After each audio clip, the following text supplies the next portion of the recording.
Hey, folks, and welcome back to our third session of The Vice. This isn't The Vice, this is The Hollowed. Sorry, I told you I was getting back in the routine, didn't I? I told you I was getting back in the routine, and sure enough, I went into autopilot just as sure as anything. This is The Hollowed. It is a far darker place, but it actually is an era that occurred prior to the Vice. So some of the people who watch the Vice, there is some of the history that we covered in that campaign. Pro streamer, absolutely, that we covered. That we'll be covering in this one. So some of y'all might find some Easter eggs and little things like that from my last campaign, but. We're going to hop right into it because we've got stuff to do. And let's go around and hear who's playing and who they are playing. And start off with Sharon.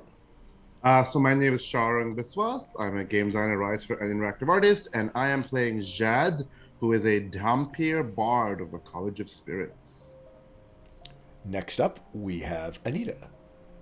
Hi, I'm Anita, and tonight I am playing Elspeth Carter, the Divine Soul Sorceress. Next up, we have our good buddy, Don. Hey, I'm Don, and tonight I am playing Rakeesh, a mastermind rogue and bard. A little bit. Next up, we have Carl, who's sort of in between. Yeah, my name is Carl. I am playing once Targan, soon to be named Barzul, a gargoyle barbarian. And last but not least, Bird. Hey, I'm Bird. I'm going to be playing Tamrind, who is a gnomish warlock with an undead, technically, but in this realm, a hallowed patron. And I am Tall Squall. I am your DM for this. And just tell you a little bit about the channel. We do run 100% for charity. So if you do decide to click that old subscribe button, all 100% of your subscription goes to Satchel's Last Resort, which is the wonderful place where I got Lunar from. They rescue last chance animals with either medical or behavioral issues. And we're happy to have you here and hope you enjoy our story. So we're going to hop right back into where we left off. Last week, combat had just come to a close. Thargren having been felled by this crystal-born hollowed. The whole sort of refugee camp that they are in, this place of refuge sort of underneath the cliffs of Falconspire where they're eventually trying to make their way to. This is down at the bottom of the cliffs, almost 6,000 feet below the top of the plateau. They had taken some rest, some comforts, enjoyed some of the last remaining fruit and orchard trees left from the orchards of Eldath here. Change of clothes, and one of the weapons of war that had sent many of the people fleeing fell out of the sky, crashing into this kitchen area, and turned one of the people who, the volunteers, into a hollowed. One of these creatures that we don't know much about yet, other than the fact that they seem to absorb or dislodge people's souls, consume a person's soul. The party, after kind of touch and go there, Elspeth going down once, Tamrind having to invoke the power of his patron, himself resembling that of a hollowed, Thargren falling, Rakeesh using some quick healing, and Jad at the end of the battle succumbing to his hunger as a vampire is where we're going to pick back up. We're going to sort of put everyone sort of back where they are in these few moments that have passed, truly just heartbeats since combat ended. Elspeth, you are moving between these bodies quickly from the bodies who were knocked unconscious by the battle. You all had put many of them to sleep. Many of them had been just sort of bowled over by some of those who had been maddened, sit into this crazed fugue state. The most grievously injured is the tree gnome that was Tamrin's friend.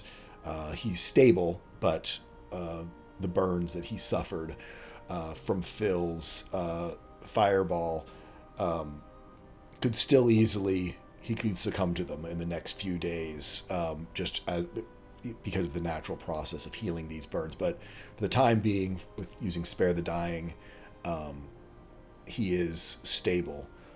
As you move around, many of the rest of you will notice as people wake up, their eyes follow Elspeth.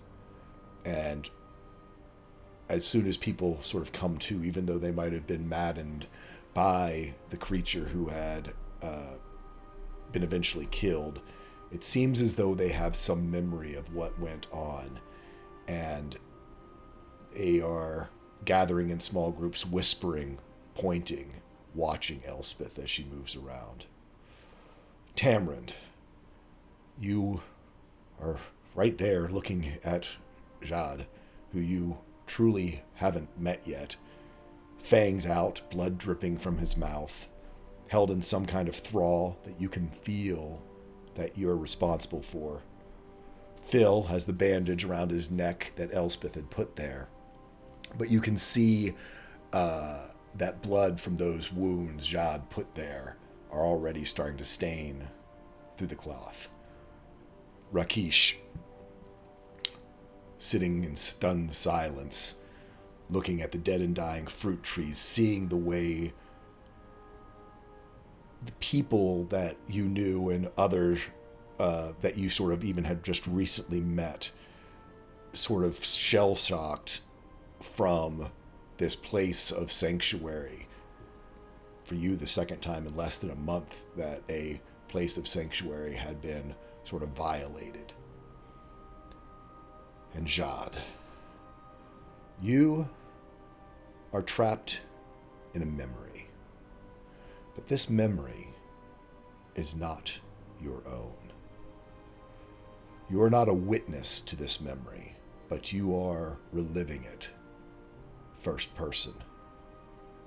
You are on a battlefield among thousands of soldiers, charging forward up a ridge, holding in your hands a rod that you're defensively.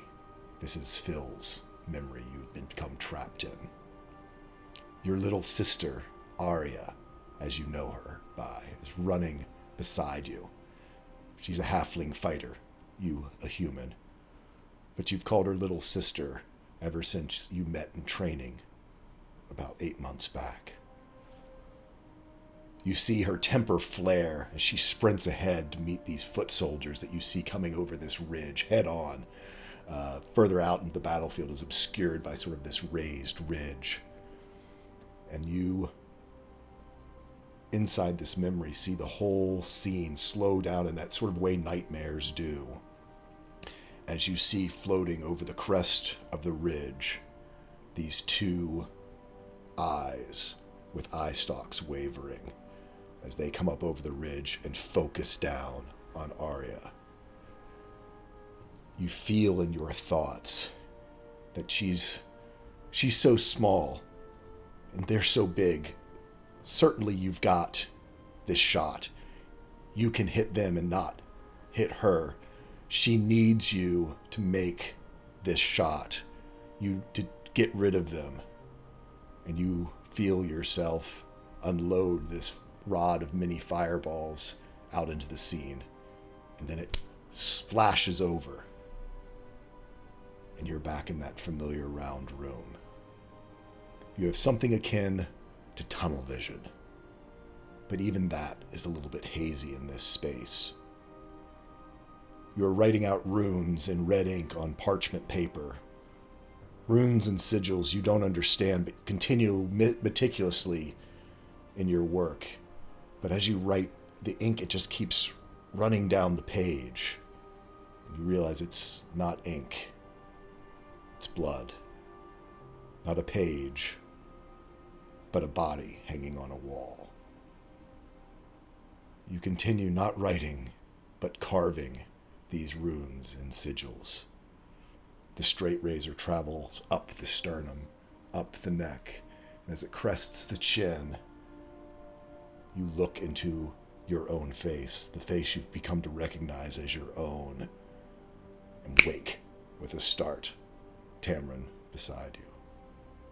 Elsewhere, Barzul, Thargan, you're pacing around the camp, still figuring out what has happened. Understanding this stone behemoth is now your body. The perspective, the weight, this new center of balance. Wings. You kind of wander aimless around the grounds of the camp when you find yourself from this great new height, looking down at this small, old, crumpled dwarf. Your body. The dwarf you once were. With that, I'm going to turn it over to you all as this scene is unfolding.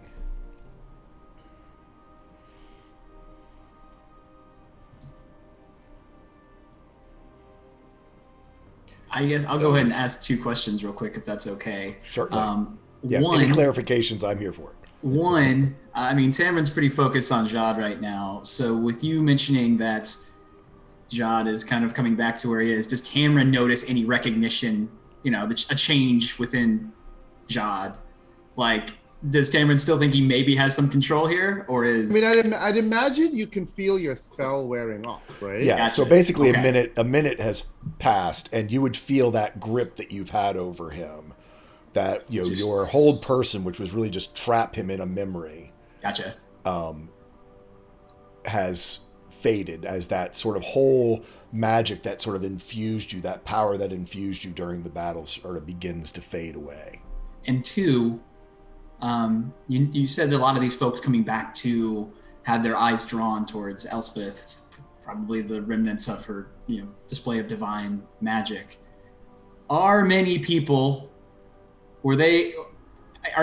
staring at the monstrous creature in front of me who attacked a man? Or are they kind of like more focused on, Let's get a roll going. Roll me a perception check. okay, great. Let's see what's I happening. don't know about y'all. I'm using my dice tonight, so feel free if you want to roll those shiny math rocks. Feel free, see, I or you might can go do it snag in roll mine. 20. But for now, okay. On a natural 1, you are kind of fixated, on your sort of own space and can't tell what it doesn't even occur to you. At a natural 1, it doesn't even occur to you to look. You've got your Mentally- own problems. Mentally, I would like to try to subtly grab the attention of Rakeesh for some assistance. But what Tamron actually does is try to come out with a loud whisper, but just ends up kind of like shout screaming, Rakeesh! So I'm gonna say, I just fed, right? So You I'm just gonna say fed. You fed for a full minute, so you're pretty satiated. I'm pretty full, yeah. So I would say the bloodlust has like gone for now. I mean, it never fully goes away, Right, but but- I can manage it now. Yeah, you're satiated both physically from the blood and mentally from the memory. Right, exactly. So all the hungers Yeah. are filled. But I just went through multiple memories that are not maybe not, again, lots of memories. I'm a little confused. So as I come to, I probably realize that you did something to me, but I'm a bit just like kind of, when someone like wakes up in the morning and they're a bit groggy if they didn't have the full sleep, or if you woke them in the middle of REM, right? They're a bit like, what's going on? I'm like looking at this short gray person, and I'm just like, like confused for a minute, like what is going on? I'm just like, huh? And I'm like, but maybe just for fun effect, I'm like staring straight into your eyes, which are now not ragged anymore because I'm fed, so they're like normal looking. Gotcha. So then Tamron is standing there, kind of his hands out, not sure if that's even how magic works or not. But again, a great plan in mind to start some sort of dialogue with you and perhaps impose some power that as soon as you stare through him just comes out as, "Hi, I'm Tamron. I think I stopped you there, but I don't think I can anymore. Are you done killing that guy?" And as soon as you say that, I realize, oh no, that's not something that I'm supposed to hide this fact about myself, because now it strikes me what I just did, and I immediately, with my like inhuman cool speed, like reflexes, not reflections, I like dart around and try and see, is anyone watching me? Who noticed me? I am now like nervous. I'm like, oh no, who knows, kind of thing. So when Tamron has yelled out to Rakeesh, I think that during that minute of the spell, Rakeesh has sat back down, right? He's a little shell-shocked from the battle, and I think he touches his side where he was wounded, and he sees like the blood on his furry fingertips, like sticking. And he looks around, and there's any number of things here that could be a story or a question that he doesn't have an answer to. What did Tamron do? How did Tamron do it? Who is Tamron? Who is Dalvin? He's never seen Dalvin try to eat a guy before. That's new. And everyone's watching Elspeth, and then there's this giant gargoyle who just like swooped down and ripped apart this powerful person. And there's bodies, and the fruit trees are dying, and the only thing he can think in that moment is this is a story. This is a moment. I have to capture this somehow. And so during that minute, he gets out his book, and he just opens it to the first page. And he's never written a story before. It's not how his people tell stories. He has an idea, like he can read language. He was taught to read language when he joined the army. So what he does is he takes his bloody fingertips and he touches it and kind of smears it on the open page. And he closes his eyes and he tries to hold on to that last image of what he saw. And while his eyes are closed, the blood begins to move and change colors. It becomes like watercolor. And the image he captures is of Elspeth walking in between the bodies. You can see the dying fruit trees in the background of the watercolor. You can see Jad also like frozen there in the background, right? He captures as much as he can of everything, but the light coming from Elspeth and the dying fruit trees are kind of in the fore. And when he opens his eyes, there's just the word written in runes around the image, following it all the way around the page, Sanctuary. And then he hears Tamron call out his name, and he just shuts the book without thinking and stuffs it into his pack. And he remembers, there's something terrifying going on here. And so he probably, when Jad is like looking around, like who saw, you would definitely see like Rakeesh looking at you like a little timidly, a little differently than the last time you spoke. So Rakeesh was gonna be the person that I was going to sort of like manipulate or like, befriend, right? He doesn't like to hopefully think of it as manipulate so much. He tries to be a good person. So when he sees you, so Jad, I think I take a step back, and I become like very guarded, because now I'm like, okay, Rakeesh saw me, this gray person who just introduced himself to me, who, I just watched in battle, so he like turned into this monster thing a few moments ago, not someone to be trifled with, just like saw me, and so he's like, Jad's like cautiously like stepping back, like what's gonna happen next? Things seem calm, but like, are these people gonna jump me?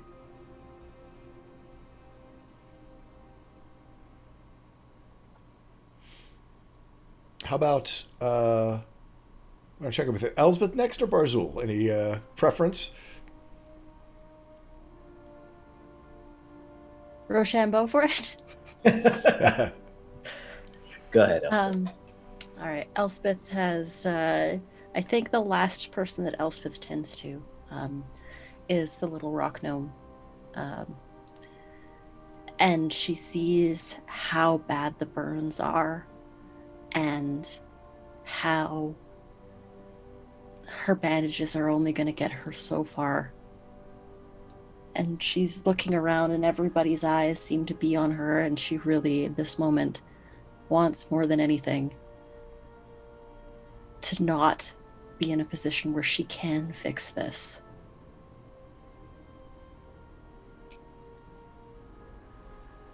But then she takes a deep breath and knows that her life be damned, the only thing that is to do is the right thing.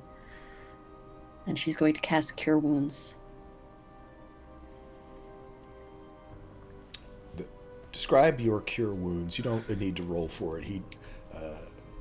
But let's describe sort of that moment of decision and what this looks like.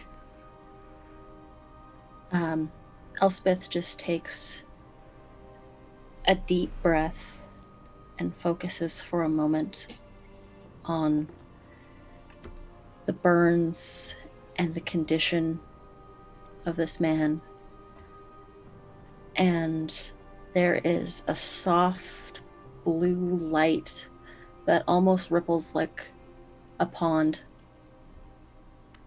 And there is the smell of water hitting dirt, like after a rain.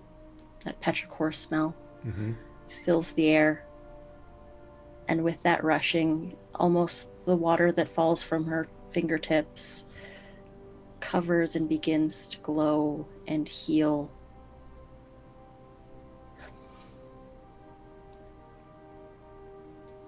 And then it dissolves back into the earth. It's almost like at nighttime when you're by a pool and there's that ripple effect across the walls or around it when the light is on underneath the pool water. And it's almost like as that ripples across as by, you see these burns just vanish. What was second, third degree, fairly awful burns, replaced by that sort of golden autumn skin and coloration of the tree gnomes of this area. Mm-hmm. And he just sort of looks up to you and he smiles and says, It's been a long time since I felt her presence, but she's within you, isn't she? I'm sorry, who? Eldath. She's within you, dear, isn't she?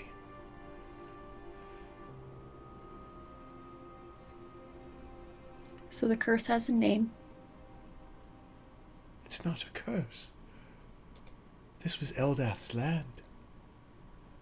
This whole region before the war. It was beautiful. He looks over at the trees. For miles. Beautiful orchard. Land of plenty. She walked amongst the trees.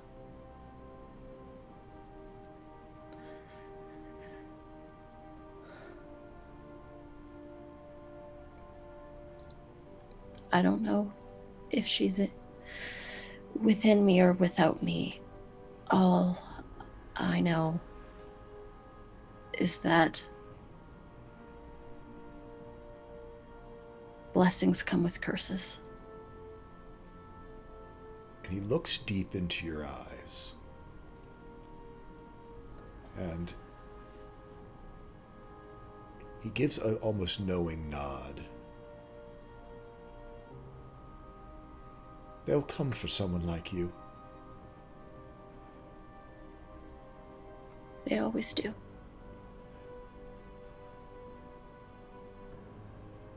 Always remember, it is your choice. It is your. She walks within you and within no one else. They'll tell you you have no choice. They'll tell you it's your duty.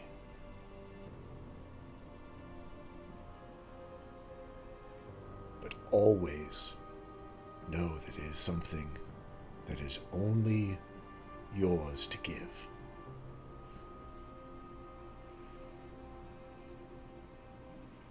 Can I help you back to your home? Well, the tent would be good enough. My home is very far from here. All right. And she'll help him up. Guide him back to the tent slowly. Easy now. Barzul. Or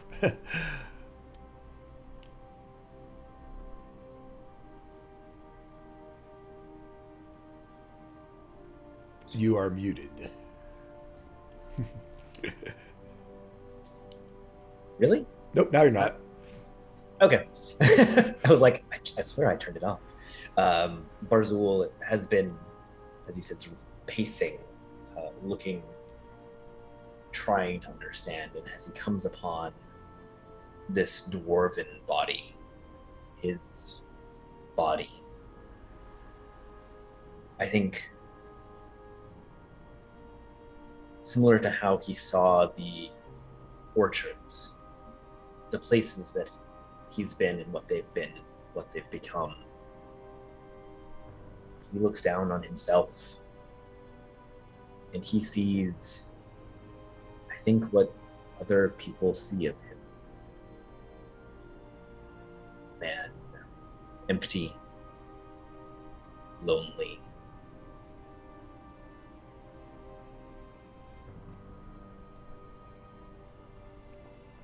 Just withered away, inside to out.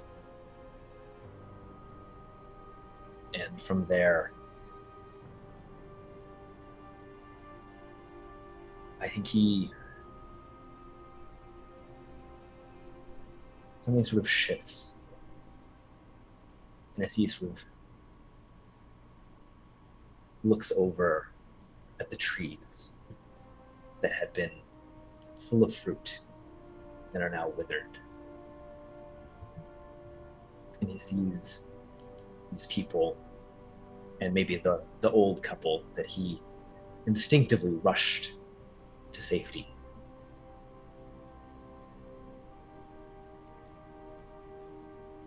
I think he just reaches down, picks up the axe, and then walks away.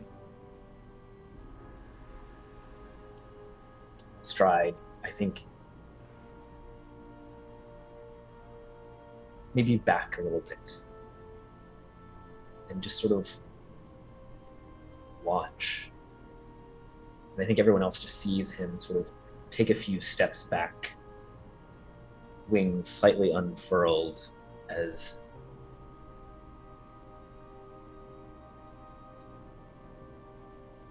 the face looks crestfallen, the arms slump. He just sort of drops to his knees. I'm also imagining that's probably more facial expression than that gargoyle has ever shown. We'll get Right? into that. Which We'll, is- we'll get into that. Yeah. Yeah. Yeah. And I don't know if he can cry. I don't know, but I think there's like a welling up as he just sort of is a little overcome and doesn't know what's next.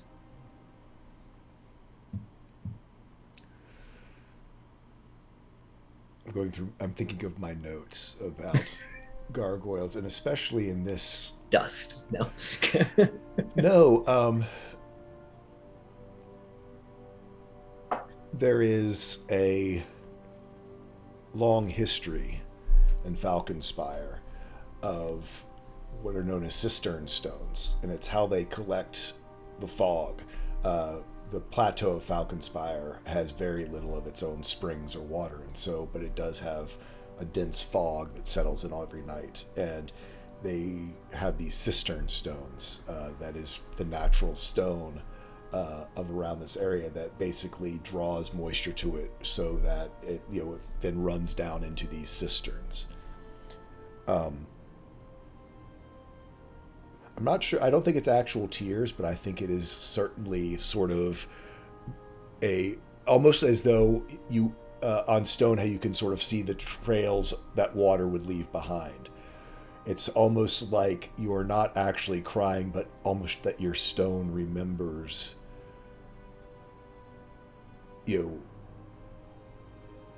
its origin as a cistern stone of collecting fog and having it run down its surface. And it's almost like a memory of the stone itself, that while you don't actually cry, the stone shows those trails of tears on your face.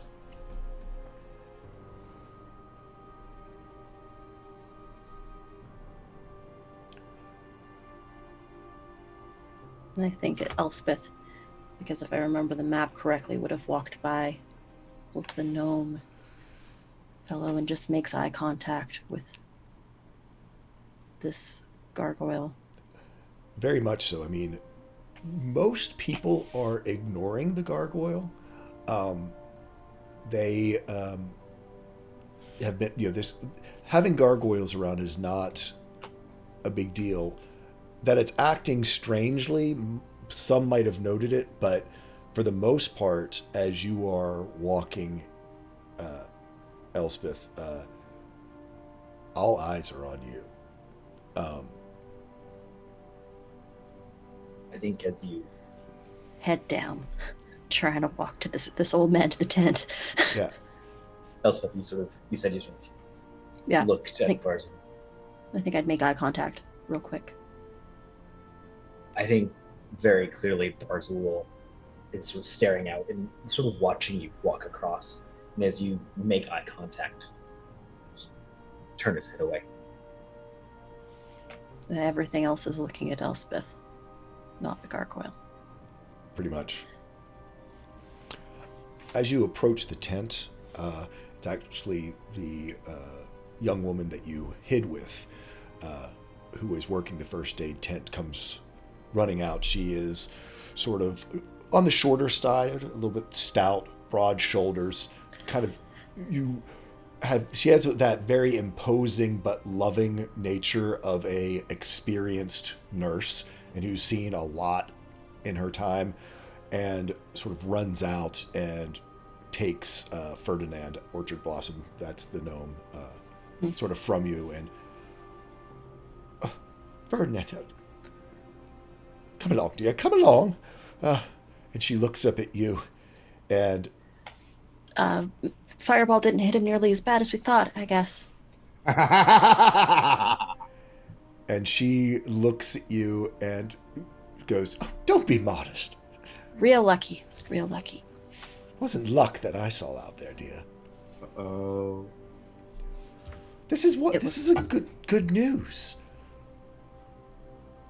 I'm sure tomorrow morning, when Lieutenant Greymont gets here, he'll take you right up to Falconspire.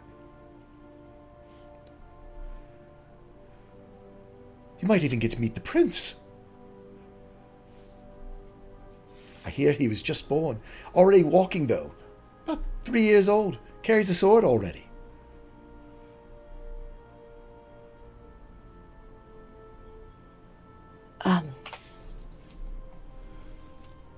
I'm probably just going to be passing through, but... Well, I'm sure they're going to want to talk to you. At least.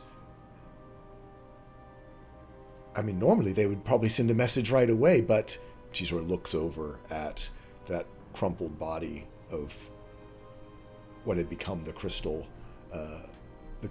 Hollowed. Says, she was the only one who could send messages, but every 3 days they come down. So I'm sure Lieutenant Greymont, he'll definitely want to talk to you. You should stay. Then I'll stay. Oh, good. Well, that was some nice bandaging you did out there. I saw that too. I'm pretty handy with the medicine kit as well. Well, come give me a hand then. And she just sort of ushers you in. And as she does, roll me a perception check. For sure. Oh god, I'm not very good at the perceptions. Or insight, either one. Perception or insight.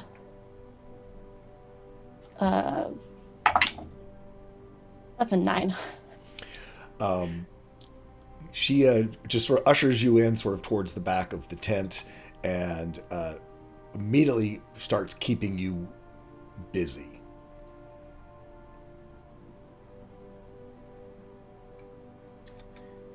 I'm kind of like, you can see that my muscles, which are very fine by the way, are like tensing up, and like because like now it's hitting me that not only did like CB, then as I hitting me, oh my god, maybe I killed someone else or I ate someone else. This is not supposed to happen. And Rakesh and Tamara can probably see you can see I'm like about to bolt. Like I'm going to like run into the woods or run somewhere. Like I'm like edging backwards, like.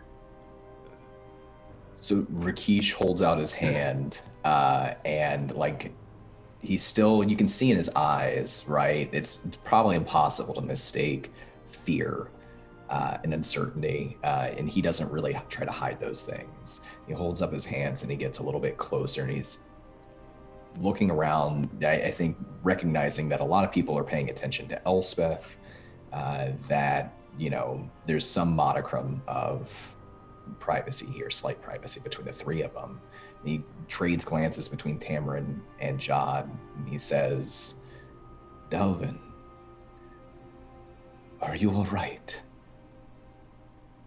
And I think at this point, now that Jad knows that you saw all this, he does a quick calculation. He's like, maybe it's best to like tell the truth, because I don't think that like this manipulation tactic is gonna work very well, because you know they saw me and I'm upset about that. So I say, as I'm still backing away, I say, I do not remember that name. He stops if he sees you continuing to back away, but he still holds out a hand, an open hand, no weapon or anything in it. And he says, it is all right, Dalvin. Oh, we are going to Sanctuary. Perhaps there someone can help you. You may not remember me, but I remember you. There are not many of us who survived where we came from, but I will help you. And the fact that you say you remember me, I look at your hand, I look up, and I say, do you remember the bodies? Do you remember the runes? Do you remember what was carved into them? Do you know what they mean? And like, because for the first time, there's like, I have hope that I saw y'all be very capable. So I have hope, like maybe you know what happened to me. Maybe no one ever has ever known anything about that, right? So I'm like, do you remember? And I like say, do you remember the runes that were caught? And I, you know, like you probably don't know anything I'm talking about, but I'm like, you can see my expression is like kind of like not hungry, you know, in the blood way, but like, you know about me kind of thing. There's that uncertainty again when you start talking about, when you say bodies, he's right there with you. But when you say runes, he realizes that you're talking about something different. And Rakesh doesn't remember seeing Dalvin, what happened to Dalvin when he was at their sort of conclave. And he shakes his head and he says, I'm sorry I did not see much. I saw Brother Kindle, our leader, be executed by a tiefling. I think they took most of us. I escaped. And I do not know what happened to you, but I promise it is going to be okay. He looks back to Tamarind again. If we all stick together. Tamarind gives a nod, actually, and hearing this from the person who is Jad, he kind of perks up a little bit, actually, and it's just like, you sound like me.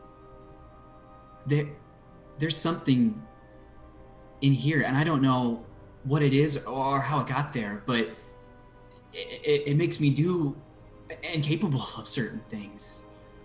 So, we can help each other.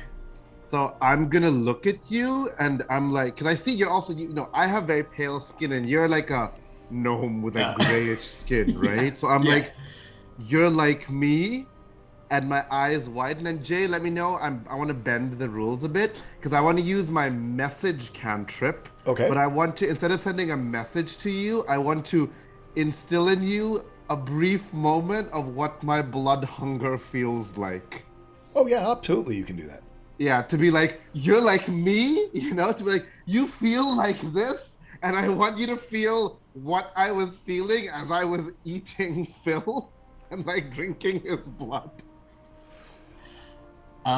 You see Tamarind go. He's already kind of this grayish. And you can, but just so blue. you know, you can probably tell I'm sending you this message. Oh yeah, I think you even this kind of grayish pale color. You see him just turn a little bit extra kind of white in the face, and like a look of brief shock before like almost like locking into place and kind of like staring a little bit like 1,000-yard stare, and then like looking up with scared but almost like wanting to understand eyes as okay, well, not quite like you, but like, and he holds up like fingers like this, like this much like you. Roll me an insight check. Myself? Yeah, you're inciting yourself. 12. On a 12, when you go to that scary place, it is not for something tangible, but there is an emptiness, not necessarily a hunger, but there's an emptiness that you feel inside of you. On a 12, I'm going to, on a 12, let's just leave it just like that. Yeah. So I think the feeling you get from Tamarind is that he yes, you scared the hell out of him. Which wasn't, so that's obviously Sharon's intention. That wasn't Jad's intention. Oh, of course, Jad was like, of course. kinship. You're right. But I think that there is part of you that does see, like, this is a dude who should be running away from you in fear. But he's still here, and, like, some part of you probably thinks there's at least some kind of tangible element there that gets part of what you're going through. So Rakesh is a very comforting presence in general, I think, right, Rakesh? Right? And he has this like handsome gold red hair, fur. And then Tamarind is showing this like sort of empathy. So Jad like kind of calms down and like tentatively approaches, and he's like kind of like, okay, I'll stay with you, but then he looks at both of them. He says, it's not always safe to touch me. I understand. Do you know what we can do to make things easier for you? And he kind of like shrugs, and you can see now that things are becoming calmer. For all this time, there's this haunt, you know, he has a haunted background. That haunted background feature was in his eyes, right? He looked scary, but you can see that he's kind of like coming to now that he's fed, and he's like, okay, I'm not in flight or fight. He like kind of like smiles actually, and he's like, just don't touch me when I'm hungry. And he like kind of like smiles, and you see his fangs kind of like glint. Just don't think I'm gonna touch you, period, if that's okay, mister. And he smiles, his smile widens, and you can see the fangs like fully now.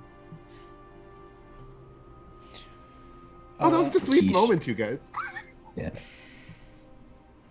Rakesh just gives Tamarin a firm pat on the shoulder while they're all three of them coming together, and he looks down at Tamarin and says, "Thank you for your help. What you did, whatever it was amazing." And Tamron will kind of like just like grab Rakesh's hand, this like first real showing of kinship, I think, since what happened on the road.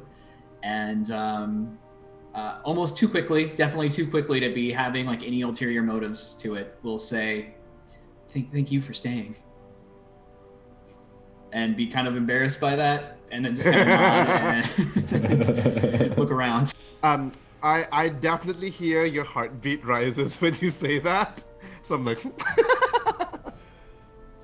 So, Rakesh, as you look down, just because of perspective-wise, you do roll me a perception check, actually. Perception or insight, either one. I'll do insight. A 21. On a 21, Phil is still there on the ground. Oh no. But it's very interesting. You have, for 18 months prior, been helping people who have gone through trauma in the war. Something has changed. There isn't as much of that guarded, haunted look to him. Even though he's just been through this, there is just a very different, not 21, almost a, you've watched people make breakthroughs before. Sometimes it's because they've learned how to not be caught in those moments, how to, sometimes just for survival, compartmentalize. Phil was very much still always in that moment. That does not seem to be the case as much right now. Is he lying on the ground, or where is he exactly? I think he's lying on the ground, but he's I'd say more reclining now. He's not just flat out on his back. I think he's sort of started to sit up a little bit. And I think that's when you notice, the big thing you notice is the rod, which is standing there right next to him, hasn't been immediately clutched to his chest. It is as though some part of that trauma isn't as vivid anymore. I think I know what happened. So, Rakesh excuses himself just for a second to go to Phil's side and just says, I'll be right back. And he kneels down next to Phil and gives him a big toothy smile. And he's a hobgoblin, so he's got like tusks, sort of like when he opens his mouth, it's kind of like a little bit, no matter how he smiles. It's like when Beast smiles in Beauty and the Beast. That's right. Yeah, that's exactly right. It's a little bit like that. And he slowly, just to test Phil's reaction, reaches out just to put 2 fingers on the side of that rod to see if he pulls back or clutches it. He doesn't. In fact, he kind of grabs kind of in the elbow, the arm thing, basically to get a hand to be helped up. He'll clasp back, and he'll also like put a hand, like do that thing, like you wrap your hand around the back of their neck so he can look right in his eyes. And he says, "My friend, you might have saved us all. We will be going soon. We have to go soon. I want you to come with us, and I want you to know war is a terrible thing, but we are not terrible people. This," and he taps the staff, "and this we use these tools to help others now on the path.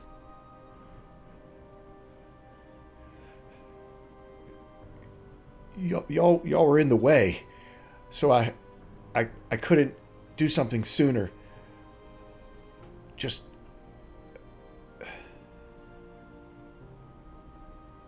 but Thankfully, y'all didn't get hurt. it seems perhaps that we have something of a guardian angel. And his eyes briefly flicker, just searching for a moment to see, where Elspeth is. So we're gonna move scenes over. Elspeth, you are in the tent, and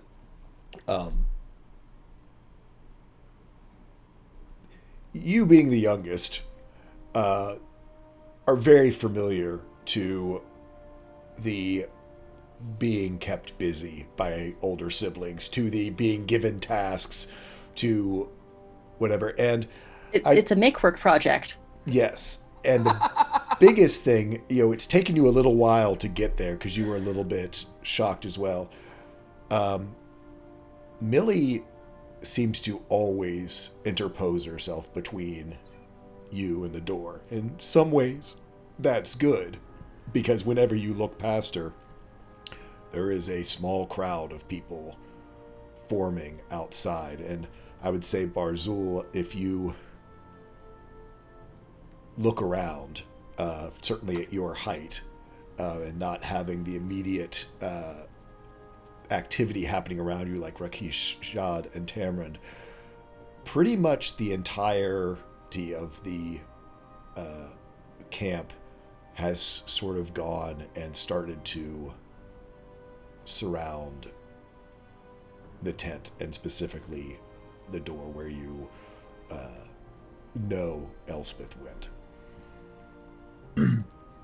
I think Barzul is going to stand and stride over towards the entrance of the tent. And at first, sort of drawn in the sense of following Elspeth, something he owes, as he sees this crowd coming, gathering.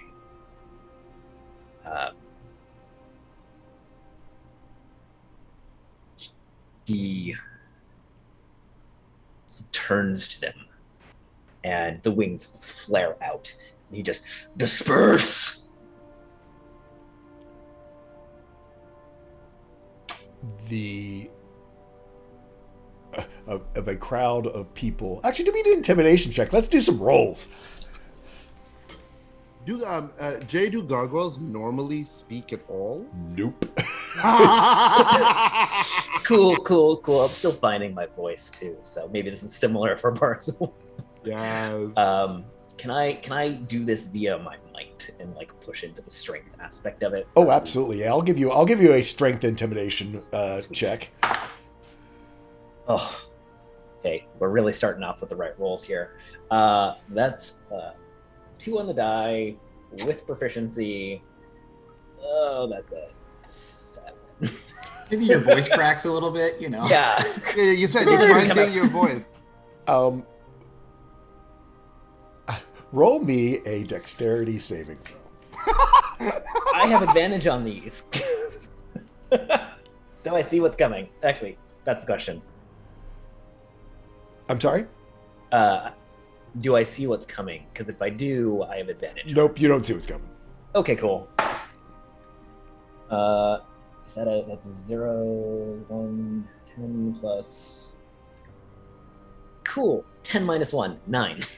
On a 9, as you go to fling open your wings, basically it gets caught on a part of this tent, sort of knocks you off a little bit off balance. You catch yourself, you don't tumble backwards, but your sort of intimidating presence of Thargan, people would run because they didn't know what you would do. And there's kind of this spectacle of clumsy gargoyle getting their wing caught up on sort of the front awning of the tent. But the one thing that does catch them all is the word that you spoke. While many of these people have seen this exact gargoyle patrol around, protect them before, they've never, ever heard a sound uttered.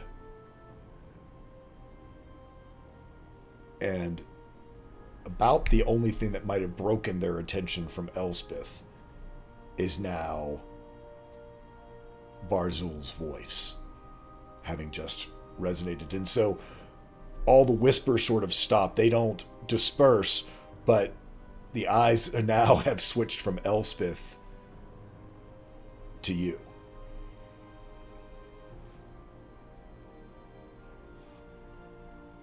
I think Barzul is like with the wing, pull it free.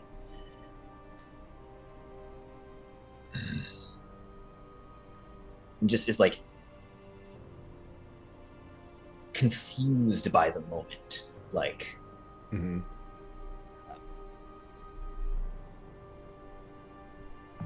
And I will add, Thargon knows why Elspeth was special, having known her aunt. So you know exactly. yes.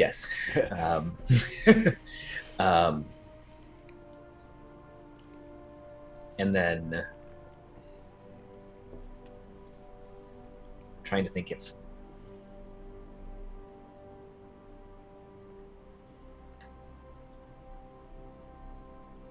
what's around me? What is near the entrance? Of the There's a tent? couple, there's a few tables and chairs there in front of you. There's this sort of awning on the front of the tent, gathering of about a dozen people in front of you. If you scanned the crowd, and I'm not going to make you roll for it again with your perspective and height, you do see the older couple is sort of looking at you strangely. Most of this is a lot of people sort of very quizzical looks on their faces of, gargoyle's broken, type idea. Yeah, I think Barzul is going to be frustrated and duck into the tent and try to pull the if it has like a not a door but like a flap, yeah. a flap, which like pull the flap closed. So you It sort of wants to escape this moment. yeah. So you duck in, and I think very much there then is the sort of change of attitude of the crowd of, oh, she's that special. That made it worse. Great. Yeah, that the gargoyle is, this unique act by the gargoyle. It's like, somewhere in, its programming and its spellcasting piece is, if it sees or feels something like that's just happened, that it is to intervene. And so you do escape the crowd. You do not escape Millie, who, this nurse who has been, keeping Elspeth busy, and just like, shoo. Can I use this as a distraction to escape up the back of the tent? Roll me a stealth check. God, I'm Because not very this sexy, dude. Barzul's marching into her tent absolutely has got her flustered. Love how she's just shooing the gargoyle. Again, it's gargoyle. At this point, it is just, to them it's a Roomba. 8-foot-tall gargoyle a needs, gargoyle is a Roomba business to into a them. broom. Yeah. It's my first good roll of the game. It's a 17. Nice. Yeah, absolutely. She is distracted, and she's like going up and now sort of just like pushing on you, Barzul. It's like, go back to your pedestal. There's no more danger. Go, get out of my get out. Hands off of me! And with that, Elspeth is going. If there's no back flap to the tent, Yeah. she's going to take the dagger that's on her side, slice up the back, and dart up the back of the tent. Yeah, there is no back entrance. She was sort of cornering. Now there is. Millie was cornering him, yeah. And Millie okay, looks up at you, Barzul. It's like, what is wrong with you? If Go. Barzul is still looking at Did I Elspeth, see that? he will see the whole thing probably. Oh yeah, there's But no I way mean, you could miss it. I'm like looking over and I see Elspeth cut and escape through the back of the tent. And An old Thargan move. and exactly. Yeah, Oh, right. possible, and Barzul knows very specifically who Elspeth is, right? very Yes. specifically who she is. Right. if possible, on the way out, Elspeth is going to grab like a cloak off the side of the bed, put it on, and walk out the door. Oh yeah, I Back. mean certainly there's plenty of discarded clothes, or even a blanket, but a cloak would certainly be in here of people who are getting wounds tended or that have been left behind. She's gonna steal someone's jacket. Nice. I think part of Thargrin's cleverness kicks in, and he looks around. Are there bandages or something like that? Oh yeah, I mean all sorts of medical supplies. There's pretty much anything that you could think would be in an army medical tent is in here. Over to your left is sort of a big, sort of like wardrobe-sized supply cabinet that, again, it doesn't have like magical potions and things like that. There might be some small tinctures and things like that, but certainly tons of bandages, tons of compression sleeves, things like that. I think I'm going to just like sweep like a handful off of a table and storm out and beeline for what I saw was the injured soldier film. Okay. So yeah, you don't take what do you don't know how to use those, and she's like, at this point she is. If she would have had a broom, she would be like chasing you out I the think door. my tail like grabs something else and then like Stop! Get! duck out Good the tent with a Lord. growl. What in the?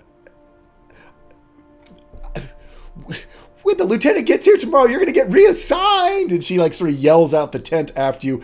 Everyone else is just like they've got popcorn and tea watching this go down. As Millie, who is probably pretty well known as a force to be reckoned with, is basically shooing this gargoyle out of her tent. And Barzul, yeah, you can make your way. You, Rakesh, Tamron, and Jad, there's an 8-foot tall, giant granite gargoyle with an armful of bandages and a blanket on his tail marching towards you, beeline. We've never seen, like in the war, we've never seen a gargoyle Right. do any kind of like medicinal. Oh, no, not medicine at all. Rakesh, you might have seen one. Jad, you would have no memory. Tamron, you would have been too far away. Rakesh, actually, it would even be rare that a gargoyle would be far enough out where you and the Elven army would have gone to one. But you would have heard hundreds of stories about the gargoyles that protect Falconspire, but this would be the first one. And they were demons incarnate. I mean, they were the scourge of the Elven armies. A gargoyle, everything you would ever have known about a gargoyle is that they are killing machines of, just terror. But we also all saw the gargoyle defend the camp. Oh, absolutely. You Right, you saw so it that's- defend the yeah. camp, and again, Rakesh being a deserter, would has a different set of experiences. But it's not the weirdest. Well, maybe it's the weirdest thing he's seen today. But there's competition. He leans a little bit closer to Tamron and to Jad, who he knows as Dalvin, and he says, "My friends, are you thinking what I'm thinking? I do not know what you're thinking. Oh yes, of It course. is very unpleasant for you if you would like me to know what you're thinking. Cameron nods his head up and down with a smile on his face before pausing and then shaking his head no. No, that is fine. We could perhaps ask this gargoyle, who has already shown a proclivity to help us, if he will just fly us up to Falconspire. I'm like, aren't gargoyles just automatons that guard areas? Like, we saw it guard us. Can they do anything else? We saw him, we witnessed him, like, he's acted strangely ever since he tore that creature apart, right? Like, he got sad face, he has bandages. Yeah, he's definitely been acting. Well, you don't necessarily have anything to compare to other than your stories of them. Everyone else, you definitely saw him leap and just the thing that you all were whittled away at for and seemed to not be making a dent in one leap just crushed and was done. But yeah, again, y'all don't have a whole lot of experience with what a gargoyle is supposed to act like. Right. It would be hearsay and stories. I have an idea. So I turn to Rakesh and Tam. I'm like, I'm going to try something. And I turn to the gargoyle and I extend my fingers. I'm going to cast the message cantrip again. And you see, you feel the like whisper of magic. And I say, hello, is anyone in there? Because Rakesh just said, but he was acting weird. And I'm like, and I have this strange feeling that when I was born, I was like, who is where, like what body is in what person kind of thing, right? So I have this like sweet thing. So I send a telepathic message to Barzul, like questioning, like, hello, are you sentient kind of thing? And he can like reply, right? So How far away am I? well, if you're in range of the spell, you are within 120 feet of Yeah, it. you're certainly within 120 feet. I'd say you're within 60 feet. I mean, the whole place is 200 feet across. Everything that's happening with Phil was pretty much right dead center of everything. The tent was set out a little bit. I mean, I'd say you're within 30, 40 feet of them. You're probably 20 feet out from the tent, 30 to 40 feet from them, because let's face it, you've got a really long stride. Oh, and I'm Yeah. gonna say whenever I cast the message spell, you don't hear it in my voice. You hear it in that high, like cold, terrible voice that sometimes comes in my memories. But yeah, Cool. but that cruel, cold voice is saying, "Hello, is anyone in there?" I imagine Dargan is quite familiar with Oh, yeah. communication magic. Right. Of course, Um, you're very experienced. Yeah. And in sort of you'll see that sort of like realization of like someone's communicating with me, and as he is striding over, so he's not far, but you will hear back, of course, and then just sort of like close the distance, and basically I feel like Thargrin had sort of given like Rakesh like, okay, probably recognized like here is a former soldier, Mm-hmm. and just sort of goes over and dumps some of the bandages. Says, "These will help." And just scatters them in front of him. And as you do that, I say, "Oh," and I turn to Rakesh and Tamron as you say that, and I'm like, "There's someone in the gargoyle." Like, in actual, it is not just the gargoyle, it is... Well, they spoke to me, and Jay, I wouldn't have a memory even maybe of what these gargoyles are from another life or something, right? Would you think? I would Can I say do an Arcana check maybe? I'd say with your amnesia at Yeah. this point, no, I don't think Okay, so. yeah. So I just shrug, and I'm like, I think there's someone in there. Yeah. And now you can see that my like scary slash scared vampire facade is kind of like receded, and now is this like weird cheerful dude just being like, oh no. Cheerful Hearing goth dude. Hearing that someone very is hot. in there, hearing that someone is in there, and getting, I guess, some of the blessing of his new friend and Rakesh, Tamron will stride up to the gargoyle and say, "If anyone's in there, I'm Tamron," and like extend his hand upwards for a shake, and like all 3 feet of Tamron just has like his hand just probably up to like Barzul's, I don't know, thigh or something. About, yeah. I feel like Barzul was getting immediately flustered. They were having this conversation about him without, Oh right. Oh, like, he wasn't really there. Like, it was very uncomfortable. And when Tamron sort of introduces himself,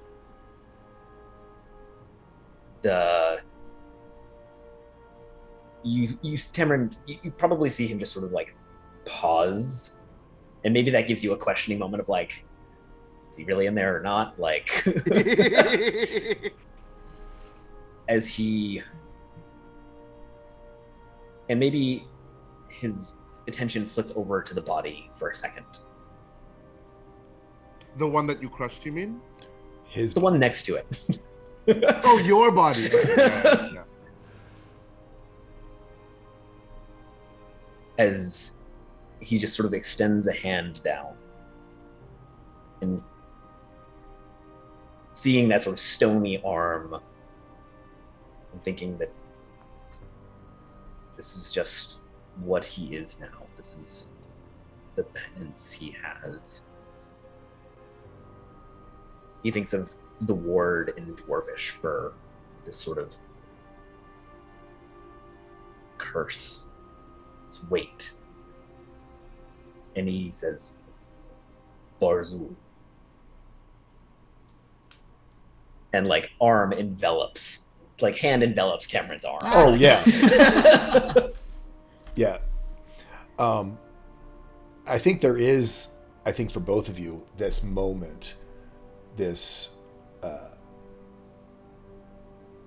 wasteland gnome, sort of gray-skinned gnome, and this gray granite gargoyle. I'll let you all do with that as you will. I'll just say, I mean, it's a moment of awe, even with Tamron trying to be kind of his ignorant yet polite, welcoming self. It's just kind of can't hide the kind of sense of wonder. It's wonder with kind of confusion and maybe a tinge of like apprehension and fear of this thing that's like 3 times his size, moving very quickly and with a lot of force towards him. But I don't know, there's this, it's very wild to meet the exact opposite of you. Try to process it.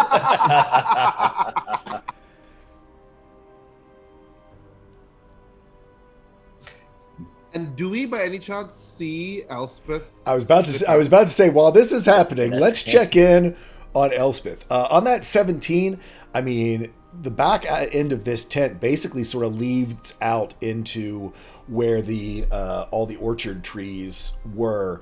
Right at the very back of the tent, they're still living. They are, as you sort of step out into this area, to your left would sort of be where the cook tent was, and where the main part of the sort of trees are decaying and dying. To the right, sort of leads around the perimeter. There are some more trees and brush, and of course, you know, this sort of whole rocky sort of cliff face all the way around. So you can certainly decide which way you'd like to go. The nice part is, big distraction out front. Most, the tent is blocking any direction you really want to go. I think Elspeth is going to, while searching for a direction, is going to be drawn to one of the dying trees. Mm-hmm. And it's just going to look at it and feel this overwhelming sense of sadness. Because if what he said was right, then that little bit of divinity that's in her is also in these trees, and that's dying too. So I think in that moment she reaches out, she just sort of touches one of the trees and tries to just sort of connect, not even really knowing or knowing what will come of it. As you touch the tree, your senses are sort of surrounded by, if anyone's ever gone like apple picking in late fall, where so many apples have fallen, and so you sort of have that first levels of fermentation and of all the ones that have fallen to the ground. It is like that. It is as these fruits from half a dozen trees have fallen to the ground and almost immediately begun to rot. There's sort of this not horrible and unpleasant smell, but just Kind of that sicky sweet. that sicky sweet, sort of familiar, for us, familiar smell of fall that sort of has its own flavor to it, of just almost that little bit of morose sadness with it. And as you touch the tree, you sort of feel just a whisper of that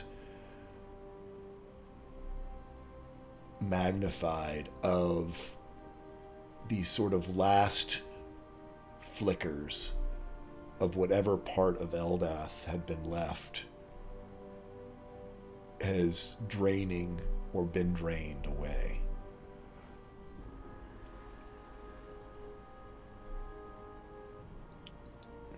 I think she'll just sort of whisper under her breath to the tree, "I'm sorry."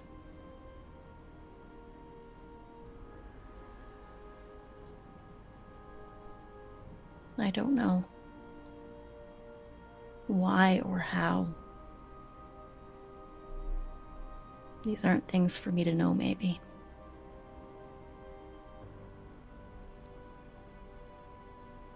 I wish I could fix this. But I don't know that there's a fixing this.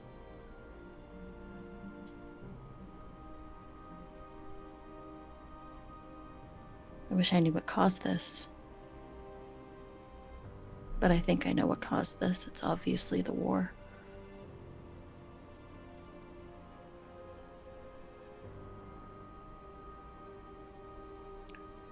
As you take your hand off of this dying tree, there is a handprint of living bark where your hand once was that remains.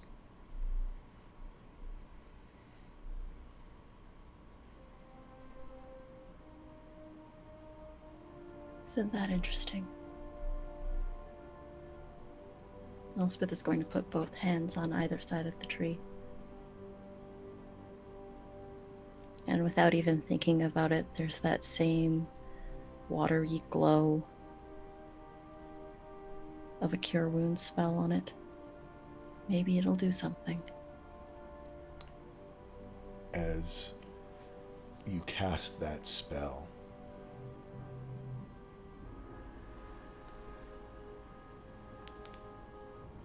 there's almost like touching a flagpole without your gloves on a frozen winter morning. There's this burning sensation, and you feel a pull on that magic within you, and it starts to rush out of you. It is painful as your hands basically suddenly are like in that almost like a frozen embrace on the, as soon as you like open up that tap, they get sucked onto it, and you feel that divine whatever spark being siphoned off of you, and you're having a trouble breaking it. I need you to make me a wisdom saving throw. Ooh. Ooh, do you want me to do that in the dice roller? Either way, I'm more than happy. If you want to roll your math rocks, I'm happy for. I love the math rocks. Again, for these Alright. for these D20 rolls, I'm all for it. This one's going to treat me. Oh, that's nice. That's nice. That's a 16. Plus nothing, though. Okay. On a 16,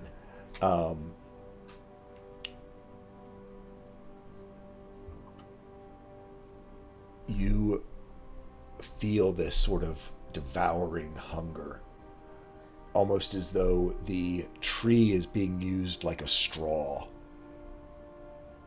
that those crystals that disappeared into the ground when they were shattered are still down there, and they are still.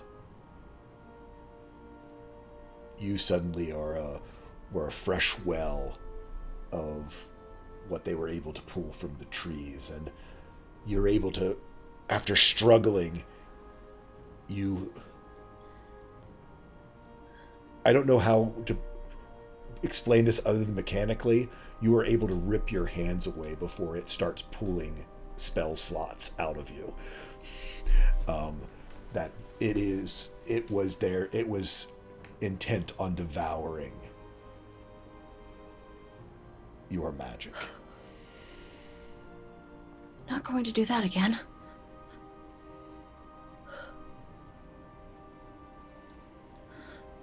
Just So going to many look at different the tree kinds of again. hunger we have here.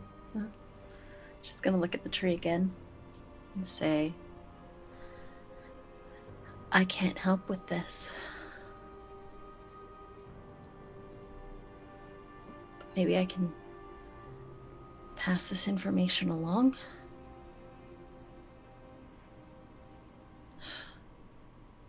He's going to put the hood up on the cloak and cut around to the front of the encampment and try to stay a little under the radar.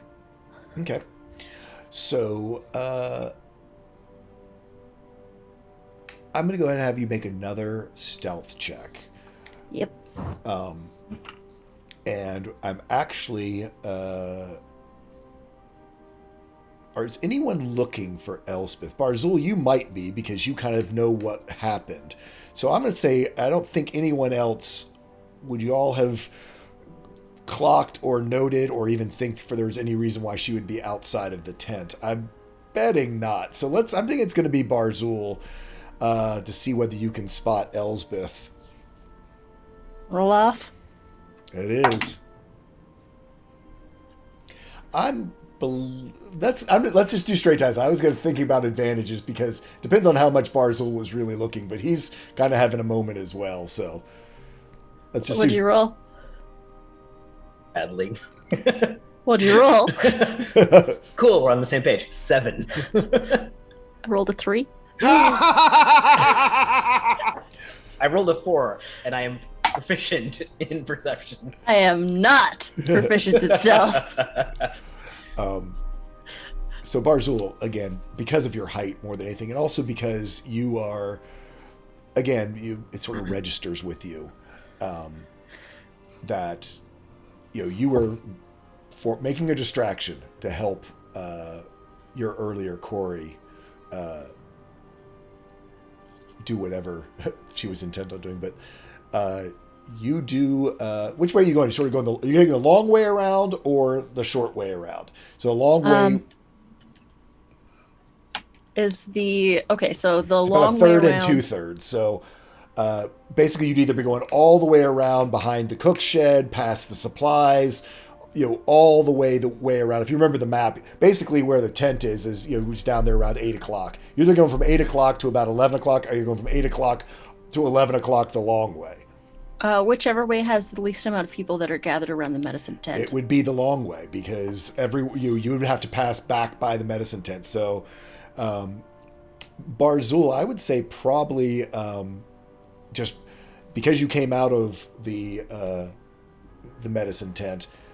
When Elspeth makes it about halfway around, sort of passing between where the cooking building was and where the supply building was, you are. Is that where my body is? No, your body is up a little closer to the exit. So your Okay. body's up around, up almost directly north. You're looking almost directly east right now. Okay. So 12 o'clock and 3 o'clock. She's at about, straight across from you. The rest of you all are sort of looking at Barzul having this interaction. And you can spot Elspeth, just a piece of that familiar red hair, so similar to her aunt's. Yeah, and I think Barzul will sort of similar when she sort of crossed in front of him. His attention will sort of drop away from the people in front of him, and he'll just slowly watch.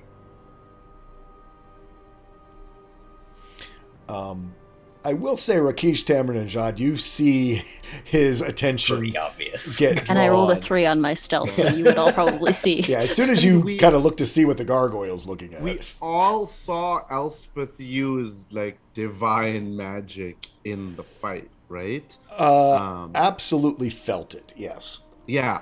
And so I'm gonna say what's going through Oh, actually- Jad's mind. Yeah, you had a guiding bolt basically skim by your ear, if I recall. Yeah, and the person we were targeting was limbed with golden divine light and stuff, Yeah. right?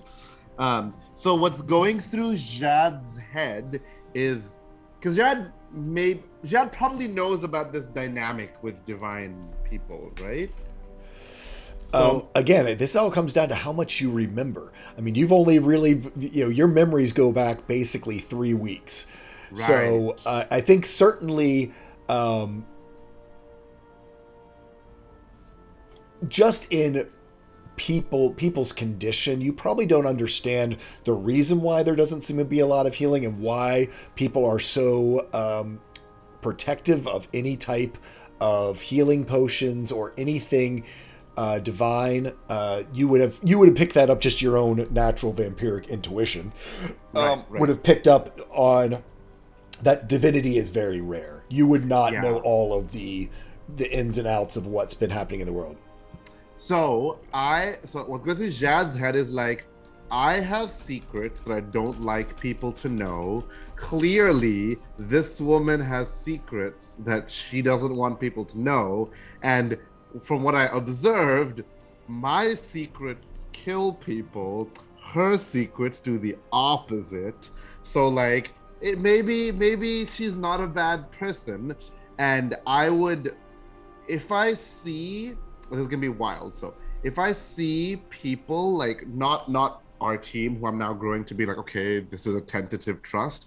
If I see anyone being very interested in Elspeth, even if it's that nurse or whatever, I want to go up to them and do something. Do me a perception check. Yeah.